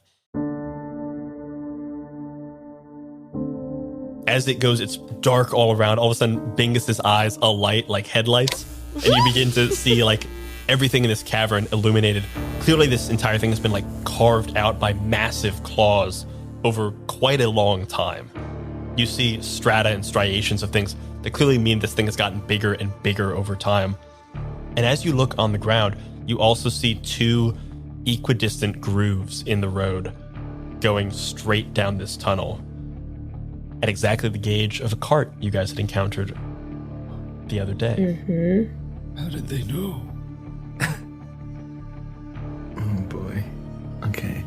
Do we want to sneak in or charge in? Did we land just fine? Yeah, I feel like we gotta get down to the ground first. You guys are still flying through this tunnel. You see off in the distance there, Bingus kind of like turns its headlights off for a moment, and you see there is a mote of light off in the distance that begins growing bigger and bigger, signaling an entrance to some kind of larger cavern. You know you're approaching something, and you begin to hear, as you get closer, what sounds like wood being rent apart and torn, but in a way that you've heard wood be chopped and sawed. You never heard wood be ripped before. I now have to sound design that. But you've never heard this particular sound, but instinctively it goes back down your spine. You know exactly what it is, even though having never heard it before. Are you guys approaching with stealth? Are you barreling in? Are you sending any kind of like scouting ahead? What's the plan as you kind of enter in towards this cavern? So we landed just fine. You're still flying. We're still flying, yeah. Let's be very clear. You'll You have know to when you land. I would like us to try to send either a scout or to try to sneak in, but I have a suspicion that our landing might just give us away anyway. Yeah. Yeah. We could try and see how it goes. If I try and plan any of this, it's gonna go bad. So I say we just barrel in. We just barrel in. You know what? I think we can do it. I think that sounds like a fun plan. Yeah, maybe Bingus never needs to land. Maybe Yeah. it just stays airborne the Yeah. entire time. And we just all Alright. sort of Way to jump hack out. the system, Cass. Yeah. Full steam ahead. Stay in the air, Bingus. I see you guys have chosen the route of pain. Oh no! You think you'll get He's around tapping me? his I think not. I've got weird Tapping creepy his fingers. like a villain. For the rest of the session, I'm going to steeple my fingers in front of my face and just tap them lightly. If a rooster laid an egg on top of Brian's fingers. Which way does that? Which way does it roll? Neither, because it breaks. Because egg on my face. Am I right? Okay. Wow. We got around. You said you wanted us to fuck your shit up, and so that's what we're doing, Brian. Trying. I did. Before the mics okay. turned on, I gave them very explicit instructions to fuck my shit up. And they're certainly endeavoring to. We're finding those loopholes, baby. Spent 20 minutes with a troll. Spent 20. That one worked out. That one was fun. Kelly, you hear all of your friends saying, let's just go in. Let's go. Let's go. Let's do it. Let's not think. Let's fucking do it. And they're saying it confidently. They're saying, fuck it. It is not necessarily in Kelly with a Y's nature to be chill with that. Kelly with an I has been a different story. Yeah. What is Kelly with an I or Kelly with a Y feeling right now? Kelly, upon first boarding Wingus, just fully reverted back to Kelly with a Y for a little while. She got used to flying in such a like chaotic and erratic manner. But once she started to get used to it and saw that like her friends were kind of enjoying what was going on and that everybody was fine, like it was, you know, chaotic, but everyone was doing okay, that she tried to really embrace the feeling of like wind in her hair, which is never down, but Kelly with an I has it down. And her, you know, just really feel like the ebb and flow and the flow of it. So upon reaching this tunnel, she's gotten back into Kelly with an I mode, and her friends are all like confidently saying, we got this. Jay knows Big Bingus, and Viper is like so confident, and Kelly's loving it, and Cass seems to have some kind of like knowledge of this area, or like feels confident that Beta is on his side, and Kelly's feeling good about Egrin maybe facing his brother and it being okay, or like that things might be a little different there. And so Kelly's just like, yeah, everybody, let's do it. I feel good. I think for the start of that flight, you actually tried to have your hair up like Kelly with a Y, and instinctively went to go like put it into a ponytail, and then was like, I don't have a hair thing. The wind blew it out immediately. I think even when you kind of vented, somehow like almost that like emotional steam came off you and seemed to like starch your clothes. That previous diaphanous gown literally got more constricting. And as you flew, that slowly went away. Your hair got flipped out. You stopped caring what it looked like, even though as you started slowing down, it lands in this very devil-may-care way that you could never plan for. You can only achieve by trusting that it will happen. It's beach hair that you only get when you just chill at the beach, and you cannot recreate it at home. The flapping of your diaphanous gown, again making it windswept and breezy. I'll say go ahead and up your emotional level to 1. Yeah. Accepting what is going to happen. Kind of the first step in trusting and in admiring. Anyone else have anything they want to do before you guys like breach into whatever this cavern may hold? I just got to get this off my chest. I turn to Viper and I say, I don't know why, but for some reason back when you stole those swords, I like remembered a time when I spoiled a birthday surprise for you, and I've just been feeling kind of guilty about that. So just wanted to say I'm sorry for ruining that fun little birthday card. I think that moment like cuts through to Viper and like cuts through Viper just straight to Anna, and like for a minute she just feels like she's back in her kind of not super capable, not super like maybe as loved as she wants to like body, and she just feels like the care of someone in her real life has for her, even to apologize like years later, that just really, I think that just like takes her aback and throws her off guard. And then she kind of puts the facade back up and she's like, oh, thanks, man. Water under the bridge. Yeah. The troll bridge. Yeah. Water under the troll bridge. Exactly. I'll say, Carolyn, if you want to, Depending on how you think your character react, I'll let you add either a circle, or if you're daring, I'll let you add a cross to your dice. I felt like a challenge. I think I will add a cross, because I think that moment of like concern, and then it kind of makes her think about all the plans that she had in her real life. So I will add a cross for that. You know you have good players when you offer them candy and they choose broccoli.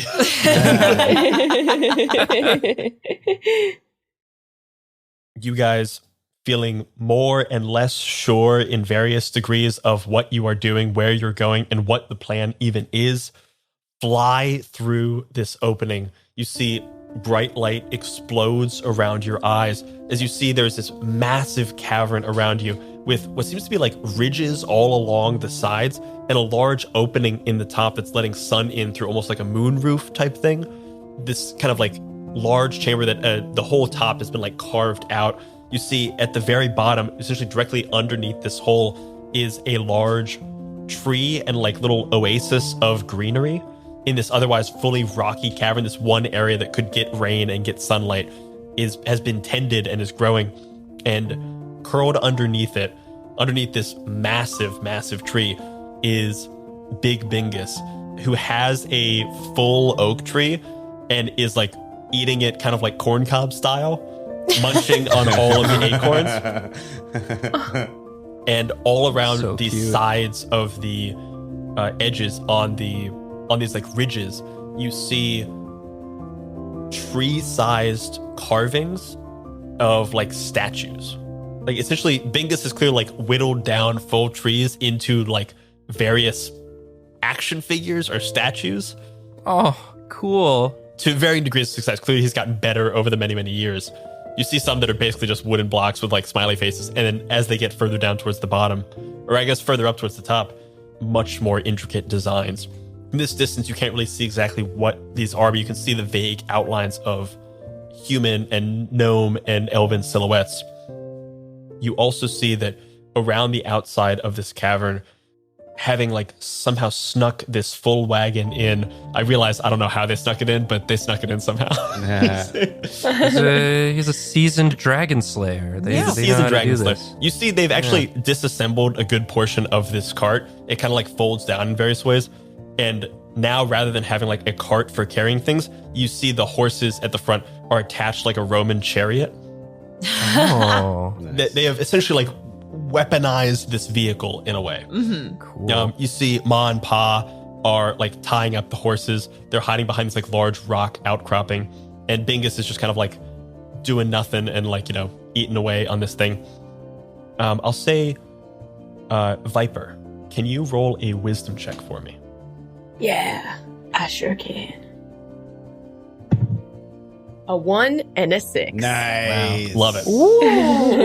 Living on the edge. Really living on the edge there. Wide stance. With a 6, That's how Viper does it, baby. Especially because that's a special. Seeing up close now, you see Bingus as you have seen this little Bingus that's been like kind of giving you the what for and like racing you and, you know, hip checking you while you guys were racing through the trees. But you see its face kind of turn towards you guys, not necessarily looking at you, but just kind of regarding the cave around. And you see the face of Bingus is not the face of this small squirrel. It is rather the face of your cat, Bingus. And you see it's just kind of like looking around in that same way. You see its, you know, squirrel paws come up and give that kind of like cat, you know, brush on the side of its face.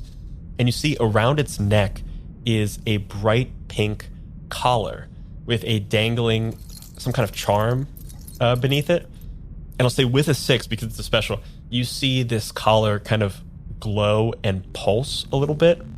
You're not quite sure what it does, but it's not just like decorative. This is clearly like something that's pulsing from this charm around his neck. As you guys are beginning to fly through this area, I'll say since you made no attempts to hide, as you pass through this, this is the first thing you guys see. You see Bingus all of a sudden like look up towards you guys, kind of regard you with a curious like cat-like look of, you know, a cat kind of chasing a fly around a place. All of a sudden it goes.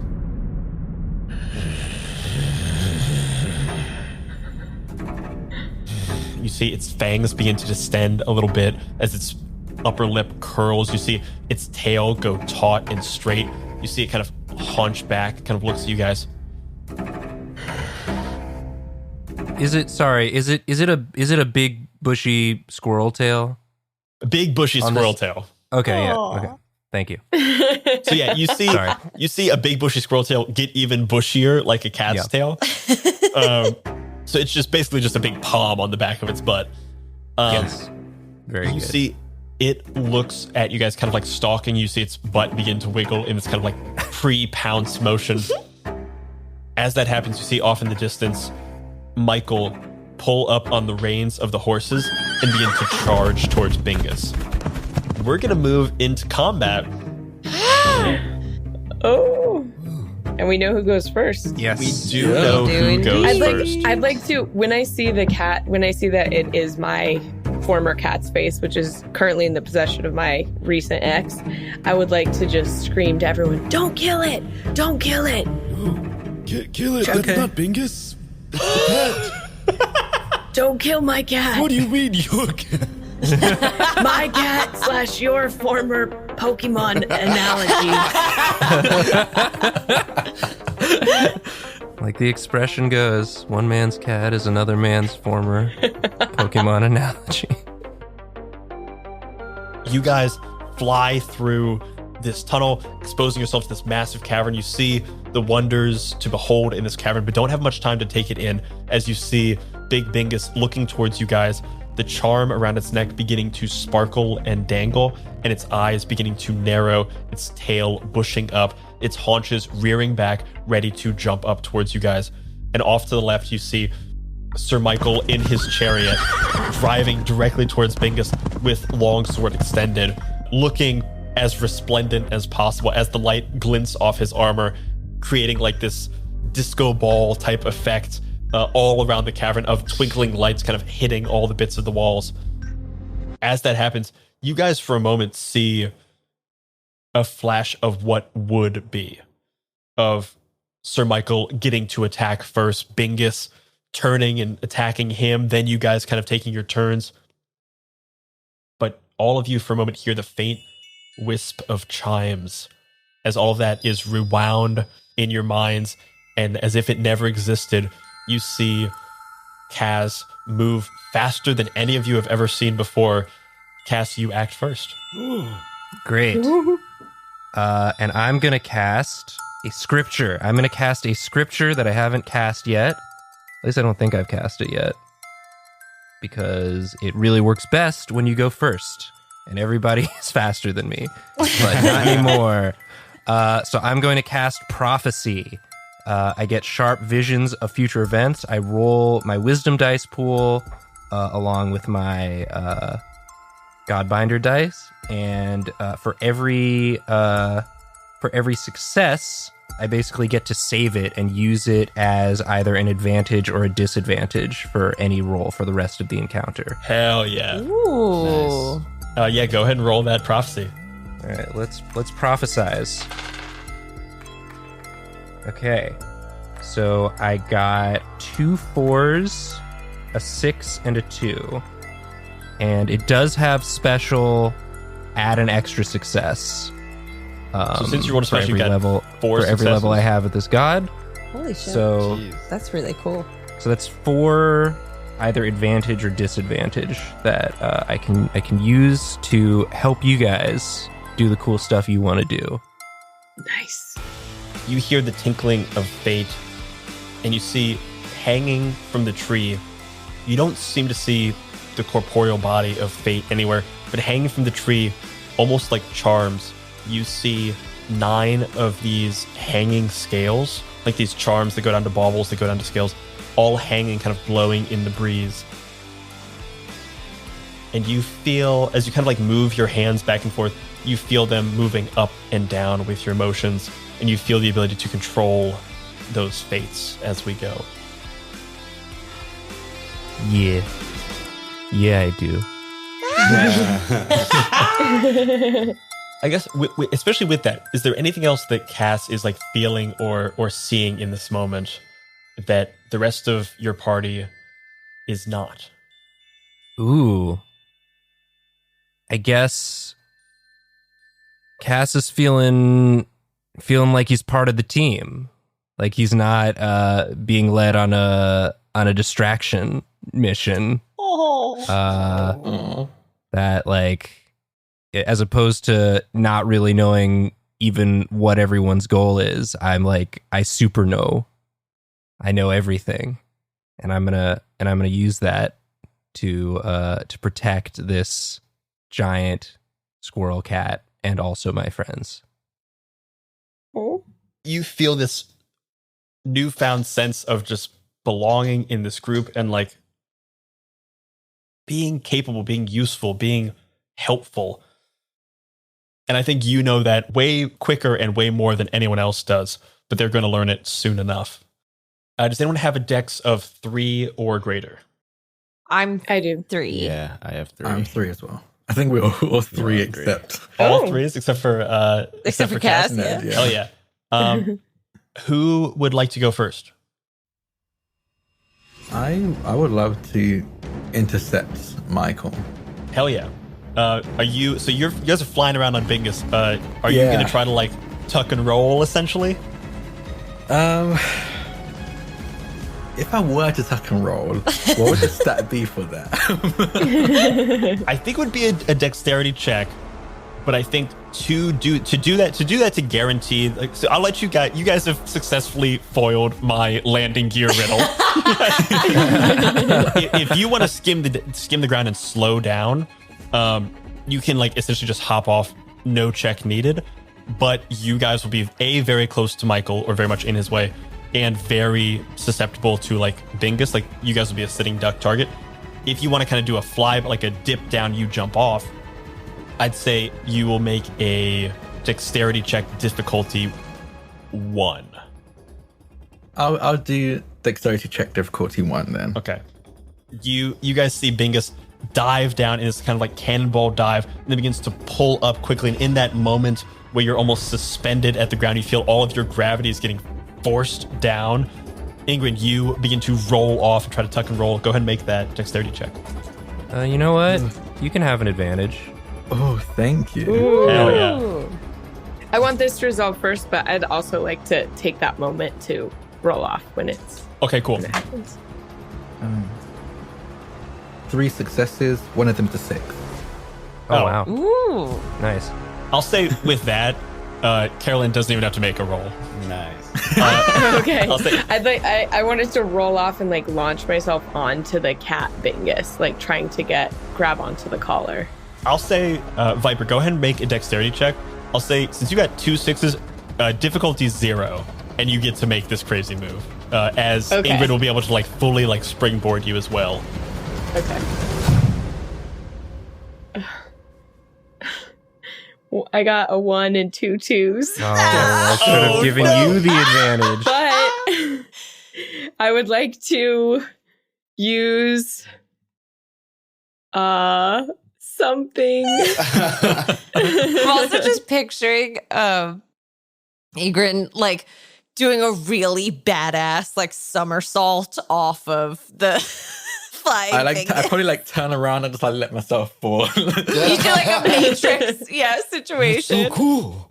Viper, did you want to? You have a skill called If All Else Fails, in which you can temporarily give up your luck entirely, essentially give control of your D6 to me. You succeed immediately, you escape whatever situation you're in, but I'll give you back that D6 probably in a worse situation. Okay, I would like to do that because I feel like if I fall off, if I fail this, like there's a chance that I could get hurt or like hurt the cat or something. So I will hand you my D6. Comes through just like Whoa. that. That's Wow. crazy magic. Comes through the Change camera, color. and changes color. Magic. Ingrid rolls off effortlessly, and as he begins to roll off, he like, I don't know, you like pull back your feet almost like to springboard Viper. Viper, you plant your feet. What goes wrong, and how are you giving up your luck to make it succeed? I think maybe feeling like a little just reminded of who I actually am in the real world, and that like I can't do this. I absolutely can't do this in real life. No human can do this, but I especially can't. So I think that doubt just really creeps in, and I hesitate for a second, and it makes me slip. And then I catch a glimpse of the Trost axe that Kelly with an eye wields that is also her parents for some reason. And the gleaming light from that like makes me feel like, oh no, you can just trust in your luck. And I like coil my muscles extra from that and like push the extra way and like grab on, and I'm dangling from the cat's collar of the big Bingus. You springboard off. This is not about good luck or bad luck or about acting foolish. This is just about acting. You act in this moment, springboard off, and find yourself dangling from a massive collar. Your hands are fully extended, and you're at like 10 and 2 on this thing. You are hanging there. I'm going to say, Ingrid, is there anything else you want to do with your action? I'll say, really, that's just your movement to get off. I like roll to soften the landing and then stand up. And I was going to put myself in front of Michael. He said he's on a chariot, like charging forward. Essentially, yeah. So I'm just going to like stand there, arms outspread, being like, wait. Question for you. Are you holding the sword? I don't think I'm holding it, but it's very visible. It's like on my belt loop. It's like right there. So I think he would see it. And then my other question to you, are you saying wait or are you saying wait? I'm saying wait, not saying wait. Okay. I think right now I'm still kind of unsure of what that power is, and I want to at the very least just talk to Michael first. You let out that syllable of wait, and as you do, you feel almost as if a second vocal cord wants to speak, but you clamp it down as like you feel something almost leaking from your mouth in this like gaseous form. You clamp that down, suck it back in, and let this normal voice come out that in this moment feels almost wronger than letting this other thing come out. You can't quite put a word to it, but you don't have time to, because you see Michael look at you, grab the reins, rear back harder, sword at the ready, and then his eyes glance down to your waist, and he sees the glint of that very elaborate basket hilt on an otherwise very normal but sharp sword. You see him pull back on the reins, his eyes looking directly at you, and he jumps off of the chariot, standing face to face with you. I thought I told you.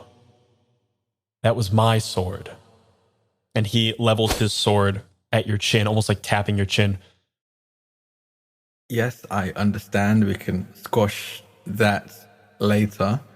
But we can't kill this creature. We should. Who are you to tell me what to do? Who are you to tell me anything with your lies and your deceit? You take from me, you take from others.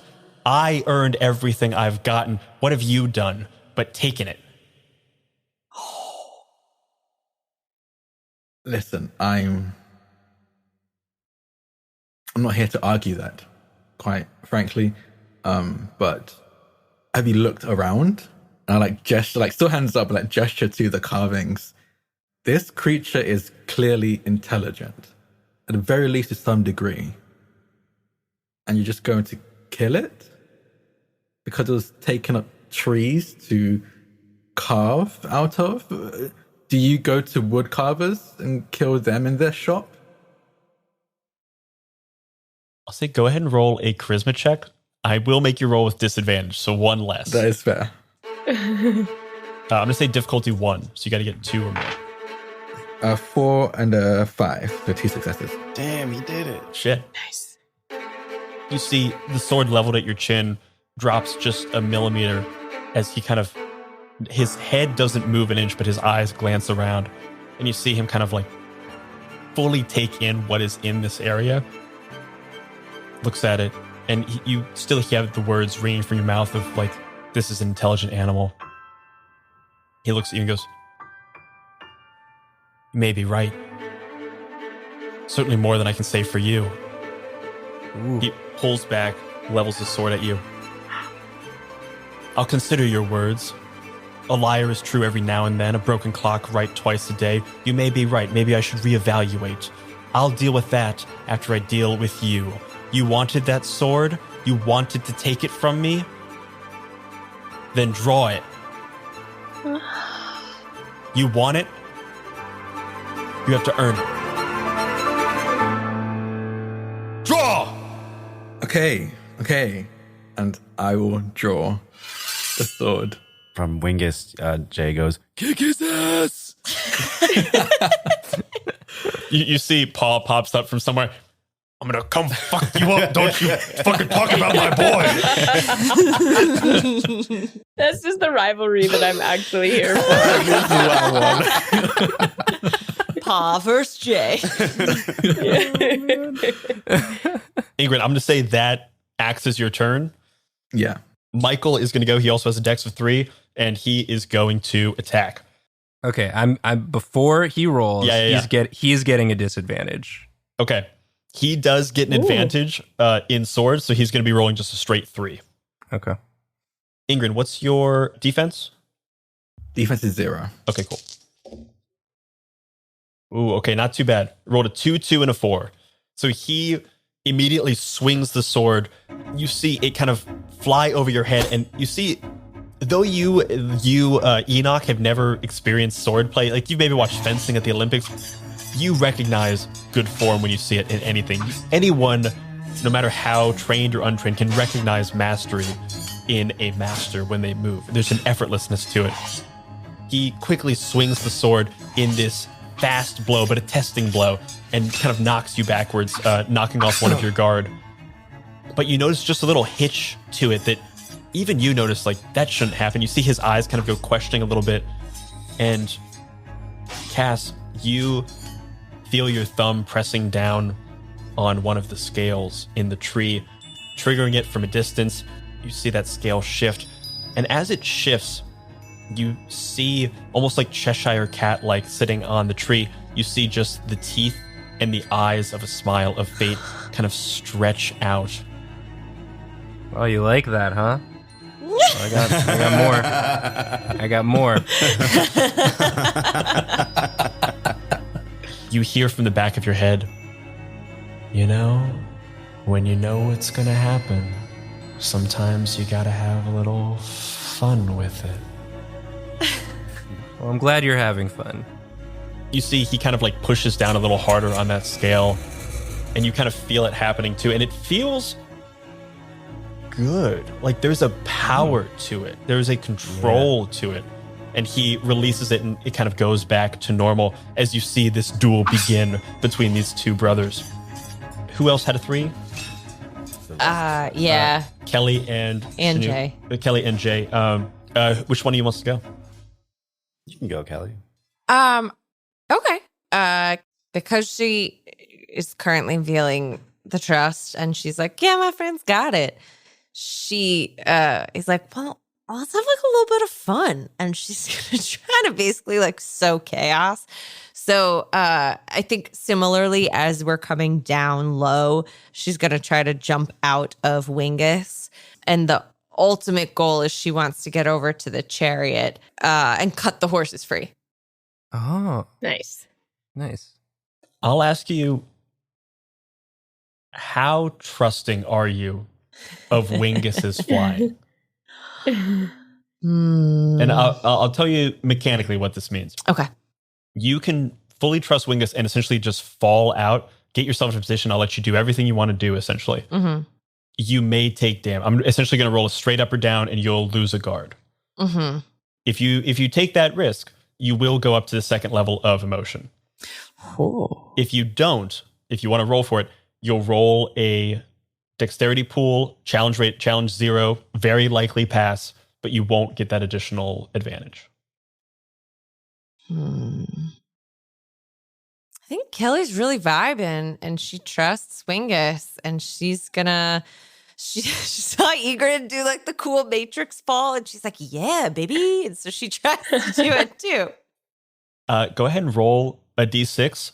You want 4, 5, or 6. 1, 2, 3 means you lose a guard. 5. You fly off this thing, land easily on your feet, fully trusting in Wingus. Wingus kind of like looks back, gives you a little wink as it flies up back in the air. You see the chariot still kind of moving forward. What did you want to do? You want to... I wanted to take my ice axe and like split it into... Is it Bob and Suzanne? Suzanne. Bob and Suzanne. And do like a double swing to cut both of the like reins to basically let the horses run free to cause chaos. Okay. I'll say you flip backwards and land between the horses, like on the yoke that's connecting them. Mm-hmm. You land riding between these two horses like some fucking Western movie. You grab your single ice axe, split it into two, and you hear panning between your left and right ears. You hear in your left your mom going, "Oh, you got this. That was so good. Wow, you're really great at this." And you hear in your left your dad going, "You know, I told you about your friends are pretty good. You should really pay attention to them. They're like, those are some good folks over there." And you slash down. I'm going to say go ahead and roll your dexterity dice pool plus your emotion night dice. Okay. Difficulty 0. Okay, so that's a 1, a 3, a 6, and a 7. Okay. Two specials in that. You easily separate these horses. Is it only one special? Is it if it's over 6? It's a special? Oh yeah, sorry. If it's 6 or over, that's a special. Oh, cool. Okay. You easily cut the reins. The horses, I'll say with a 6 and a 7, horses start going crazy. You see Big Bingus like looking around wildly. Do you want the horses to distract Big Bingus or distract Michael? Ooh, I'm not gonna lie to you. I don't think Kelly thought that far ahead. I guess Big Bingus. They start running around the outside of this thing. They look up at Big Bingus and whinny back and begin to fly around, begin to run around. Big Bingus kind of is looking around at them like, doesn't seem to want to attack them, but it's just like, what the fuck are these things? Like, you know, there's this a very like ants in my house type thing. As Big Bingus's head is going back and forth, I'm kind of like, my feet are like dangling and I'm like, whoa, whoa, whoa, whoa. Hell yeah, that is your turn. Last up is Jayama. You are the last one on top of this, on top of the biggest mech, on top of Wingus. You're flying around. What do you want to do? We're trying to get the collar off, right, guys? I give you a thumbs up from where I'm dangling. And then I look, I go to the Bingus controlling Wingus, and I'm like, Bingus, does this thing have claws?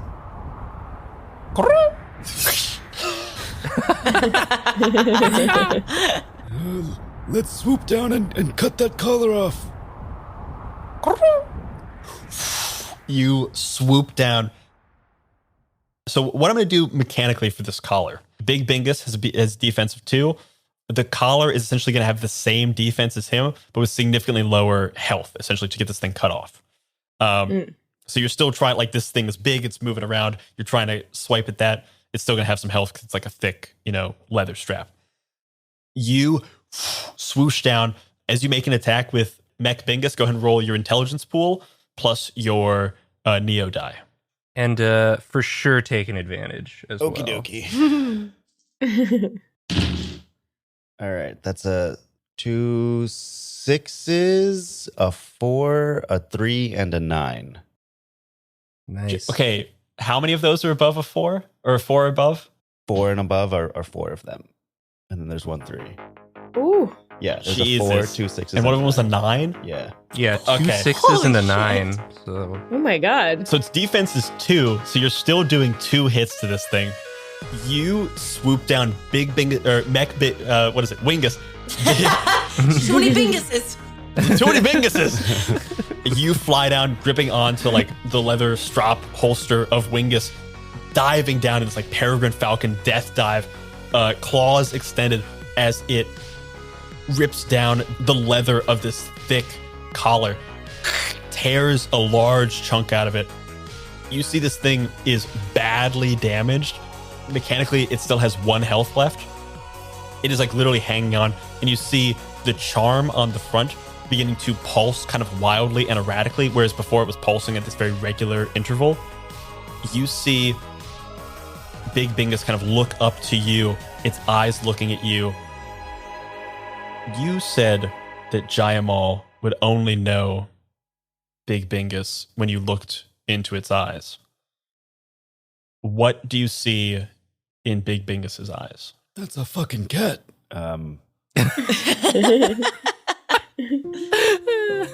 I see when Big Bingus looks into my eyes, I think Jayamal sees like a look of like fear and sadness of like, oh, this thing has been alone for so long. And I think in seeing like Viper and Jayamal and like even the other folks, it's like maybe seeing some recognition of like, wait, I think I knew these people. And I think as it happens, we can all kind of see in like corners of the room, like whittled character, like our characters are in different places. Oh my gosh. And then Jayamal goes, My heart. Bingus, don't worry, Papa's here. As you swoop down and see that sadness and loneliness in its eyes, and you see the carvings of you and your party, you especially are featured throughout here. You see carvings that were originally just like wood blocks with smiles, and by the end, these are some pretty fucking intricate sculptures of you in this idealized version. You see you in a bunch of different poses. He's made your arms so they can articulate. He can literally move you around like an action figure. You see that look of recognition and sadness in his eyes, but in his eyes alone. You see his mouth still snarled, his body still tense, and this charm still pulsing at this irregular interval. You know it's your boy in there. Oh, That's our Bingus, guys. That's our Bingus. yeah. That's our Bingus. We're coming for you, Bingus. That's you're my Bingus. I want to say something nice, but I'm a bit preoccupied.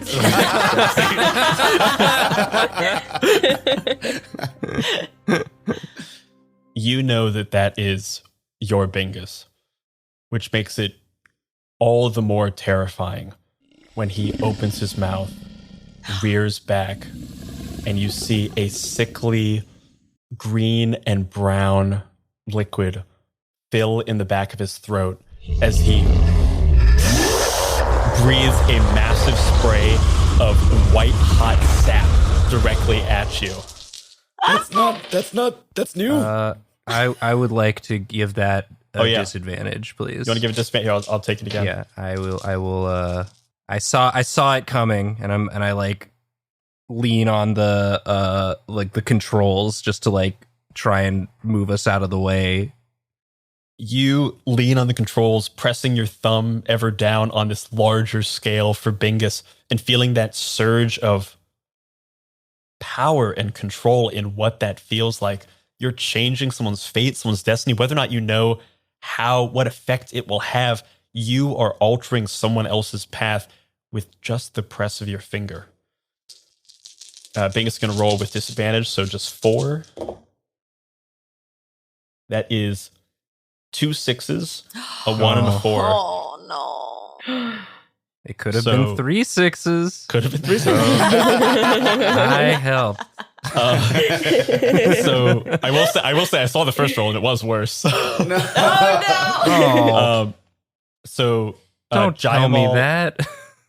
Oh no, I'm saying you did It would make have it been not worse as for bad. us. Oh, okay. Then, Yeah. yes, do tell me that. Do tell me Thank that. Thank you, Brian. So Cass, you were still on Bingus's back.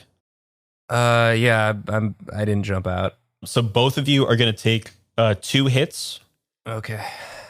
and both of you are covered in this sticky sap, which is freezing you in place, essentially bringing your movement to 0. You'll still be able to fly around on Bingus because you've kind of found yourself on a vehicle, but you won't be able to move off of Bingus until you like take a full turn to extricate yourself from this.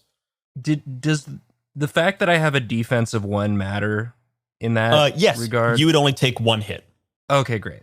So I lose 1 guard. Mm-hmm. And Jaimal, you lose both your guard?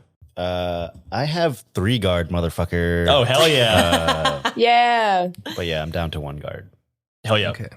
So far, no one's taken any health damage. Okay, good to know. You feel this spray of hot sap hit you. You guys are able to, Wingus is kind of able to like turn on a dime. You guys just kind of get hit on the side with like a partial spray, but you feel it slowly clamming up your joints and things, unable to kind of move from the spot where you're at. Wingus starts like flying up, kind of just trying to get away from Big Bingus. And Jaimal, your head is plastered looking directly into Big Bingus's eyes as his mouth closes again, and you see those very sad, very apologetic eyes with that hot sap still dripping from its mouth. It's okay, Bingus. I've had worse secretions on me. No. You see, even Big Bingus goes, huh? Gross. Top of the order, we are back to Kaz. We're just gonna do another prophecy. I spent all 4 of my successes from last time, so let's see if we can get some more. Shit. Oh my gosh. I got a 2, 2 6s, and an 11. Oh my god. Oh wow. King Kaz. And unfortunately, I only get to use the special 1 time since I only have 1 level in my god. So that still counts as 4 more successes. So that's going to be 4 more advantages or disadvantages for the next round. You feel that familiar power surging into you. You are seeking it out. You feel this something akin to godhood. You are playing with other people's lives in a way that no one should be able to, but boy, does it feel good. And as you feel that, you feel your thumb come off of Bingus's scale, you all of a sudden flash back to that robbery gone wrong that you guys had done when you were kids. You see that echo of the Cheshire Cat's smile and eyes of fate lingering on the tree above Big Bingus's scale of fate. And as you are getting led out of this CVS, this convenience store, this small raid, having been busted by this bumbling cop who wouldn't have caught you if not for some bad luck, you see the teller behind the counter kind of flipping through this big book of like bulk purchase orders and things. And behind him, there's a manager there, big manager tag on. And you see their thumb kind of weirdly positioned in the air, kind of pushing down on something not there. And you see the same sprightly blue eyes and the same big white grin as you flashback to here, the air whipping through your face, the hot sap still burning into your skin. Is there anything else you want to do with your turn?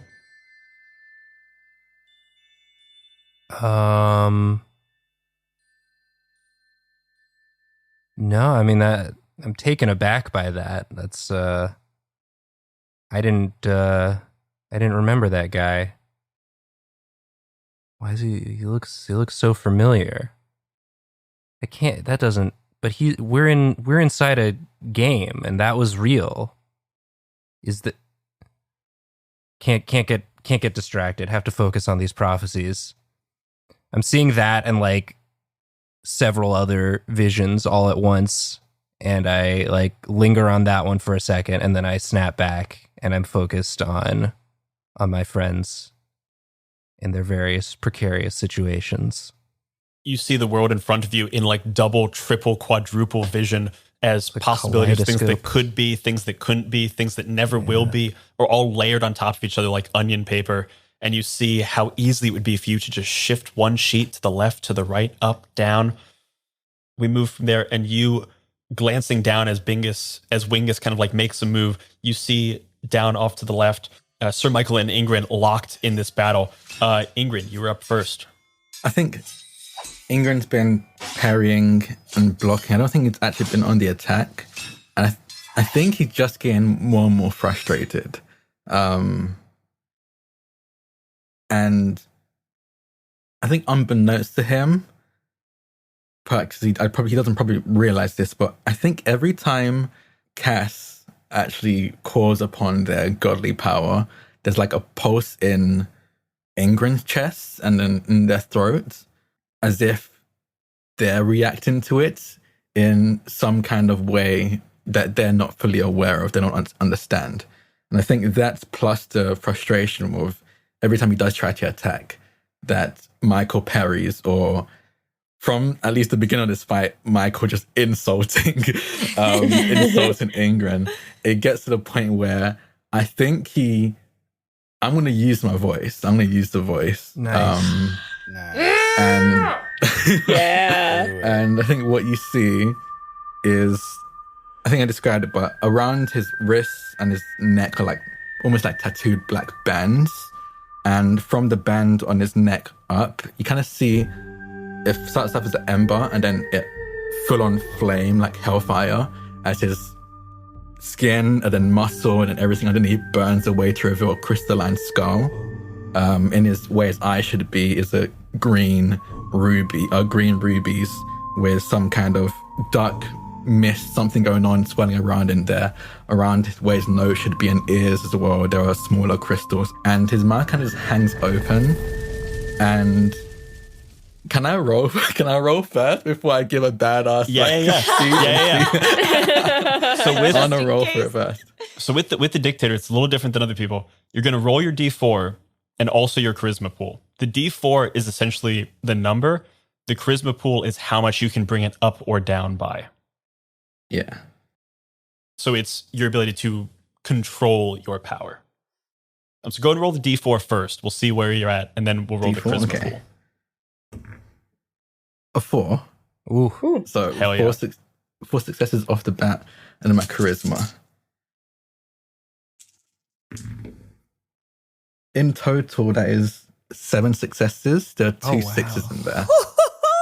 Wowie, wow. Whoa. Because I'm going to make voice. them all successes. I want them to be. So I think, from what I understand about this, lose 1 success for each target. I'm only targeting Michael, Yep. and it's past the first. So I don't lose any successes for that. Are you attempting to control, or are you attempting to injure? Control. Okay. You're using 7. So how this works is you are up against his willpower. If it's less than his willpower, he still, you still control him, but he can like make willpowering saves. Yeah. If it is above his willpower, you completely overwhelm him. You got 7. That is far above the willpower of any mortal being. What rings out? What command is issued forth with a power never before understood by the mortal realm? I don't even think it's like one word. I think you see this jaw hang open, and without moving, a booming voice echoes out, and it says, "Flee. You are strong, child, but I am beyond strength. I am the end. I am a god killer. I am Dayside." I think everyone hears that. Wow. But Michael's vision goes black, and they just see this crystalline skull in front of him. Everything mutes around him, and I think in front of him he sees like a vision, multiple visions of Ingrid cutting him down in different ways, multiplying around him, just seeing all the various ways that Ingrid could kill Michael if he wanted to. And then they all disappear. And I think what's odd, if you allow me to take the reins, GM reins for a take second. the reins. I think Michael's not the only one that sees this. I think everyone else hears the voice, sees the skull thing, but doesn't see like the darkness, the weird manipulation of what he's seeing. But I think Cass does. Yeah. I think Cass sees this. And even Fate is kind of pulled into this vision as well. So they kind of are watching this and they fully are aware and seeing what Michael's experiencing in this mental space before it dissipates like it never happened. And the flames subside and the skin, you see the muscles and sinews grow back again over his face. Yeah. So cool. I feel like it fully just like takes over all of like the different like onion skin visions that I'm seeing. All of a sudden, it's just that. Yeah. And then it's gone. And I think when he says, I am Dayside, his eyes like move and look to Fate. Ooh. And then hell yeah, it dissipates. And then you see when his skin, his flesh, everything reforms. You see like behind Ingram's eyes, it's almost like he was not there, and then it refocuses again and turns back. Like he's looking at empty air at this point, and confused turns back to Michael. The rules as written for this state that an emotion of 7+ is supernatural, otherworldly, likely to have miraculous effects. You have commanded someone, regardless of your intentions, to flee. You have changed this person to their core in some way. Whether they will be forever fleeing, whether they will flee from life, whether they will flee from this realm. You tell me how Michael interprets this. And I will give you absolute control because this is a game-breaking level of this power being used. Okay. But I do want you to keep in mind, you are unleashing fear into this person, and you've commanded them to flee. Yeah. I think... I think this fear is like so ingrained and so primal that I think it's not even a case of he's scared of me now. I think in his like lizard brain, he's attached like, I don't know, like a color or a shape that is on me right now to the fear he has. And I think anytime he sees that color or shape, like he feels that instinctive fear and need to run. And I think it's... I honestly think it's the green of the crystal eyes he had. Mm-hmm. Whenever he sees anything like within, I don't know, a few degrees of that shade of green, he's just suddenly thrown back into this memory of the intense fear he has now and will run from wherever that green is seen. I think he runs for his life. And it will like wear off. Like you will be like, okay, I'm safe at this point. But if he ever sees a green of that similar shade of those eyes that are looking down at him, he will remember that fear as if it was currently happening and run again. Whether or not you guys stay in this realm, playing it again, this realm exists in some way. Whether metaphysical or physical or real or imagined, it is a place. Places have legends and myths. And today, before you, whether or not you guys know it or not in the moment, a new legend has been born of the man forever fleeing the green flames.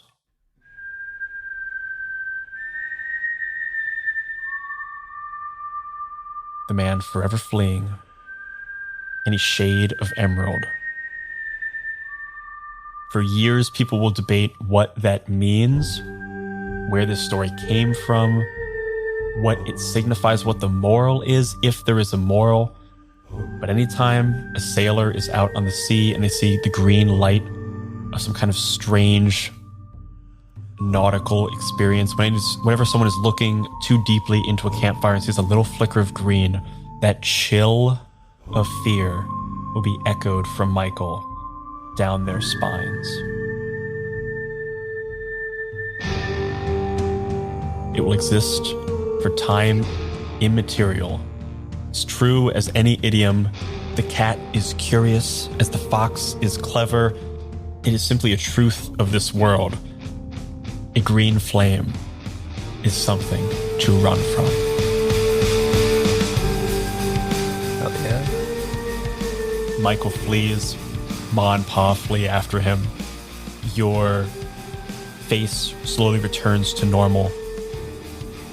What are you feeling after this moment, coming back into yourself from a space so far beyond humanity? I think I instinctually grabbed for my throat, feeling like immense power coming from it, and I think it was more terrifying is how natural it came out. I think I'm scared of myself. I think I'm like terrified of what I just did, because I think in the moment I wasn't aware of what I did, but coming back from it, it's like I'm remembering a dream. So, but obviously I'm seeing the results of it. And yeah, no, I think I'm terrified. So I kind of like drop the saber, the rapier that I had, and just kind of take a few steps back and just kind of almost like collapse in on myself, just trying to understand what I just did and what's going on, and figure out how much of a control I have over it. Because I think now looking up, seeing my friends trying their best to wrestle with this cat, squirrel, dragon creature, I don't want to be something that can make that worse or even dangerous. You stumble back from the almost impact of this moment. Sword clatters to your feet. You hear the sounds of Big Bingus's massive sap fire breath. You hear Wingus cooing in this massive way and flying around. You hear your friends. You hear even the tinkling of chimes that you know is from Fate still echoing. Seeing, I think, possibly true surprise in Fate. As you, for a moment, glimpsed its bright blue crystalline eyes and savage Cheshire smile. You kind of collapse in on yourself, looking down at the ground, and you see the glint of the sword, this rapier on the ground, and you see something you hadn't seen before. On the inside of this well-made basket hilt is some scratchings of an inscription. I'll read it. You pick it up. You see the inside of this basket hilt. Inside there's this very tiny gold lettering, and you see etched in, "For my brother, you were always good enough."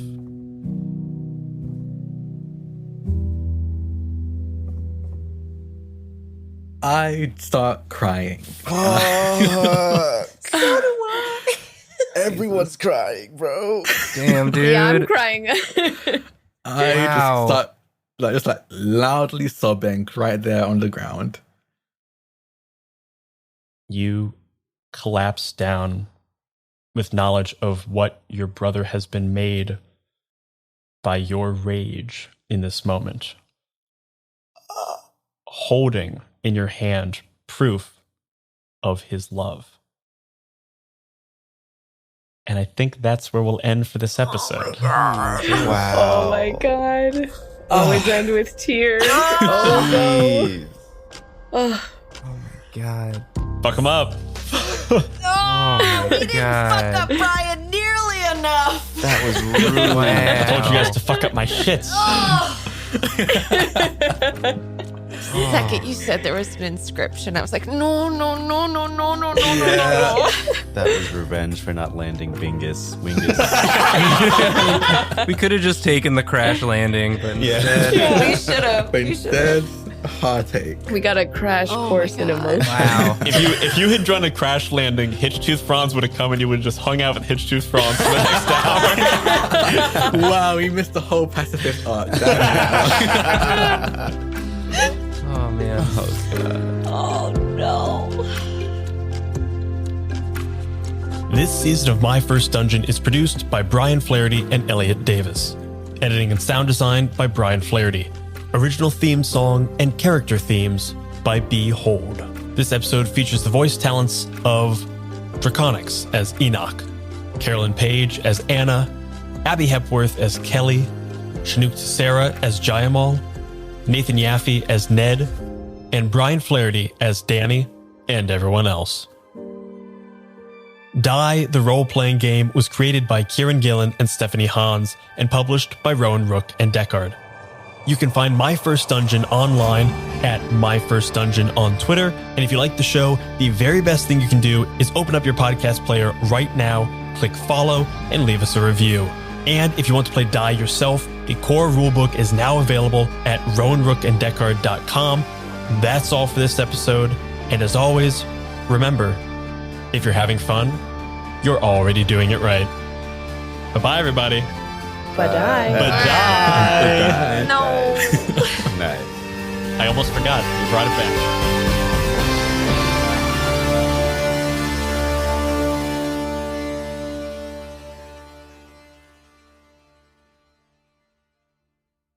Hey all, it's Brian. Real quick before you go, if you like this show and you want to support more great seasons, you should head on over to patreon.com/myfirstdungeonpod and jump into the Dice Pool. That's the name of our one and only Patreon tier that's just $5, where you'll get additional actual plays and extended talkbacks each and every month. We'll see you there. Splash. If you're hearing this, that means you listened to every last second of this episode. And if you simply cannot wait until the next episode drops, you should head over to patreon.com/myfirstdungeonpod and become a member of the Dice Pool. Fresh! For just a few bucks a month, you'll get cast talkbacks, original games, and a full-length bonus actual play each and every month. As of the end of 2023, there's already over 20 hours of bonus audio, plus a whole bunch of other goodies to enjoy. So head on over to patreon.com/myfirstdungeonpod and jump on into the Dice Pool. We'll see you there. Splash!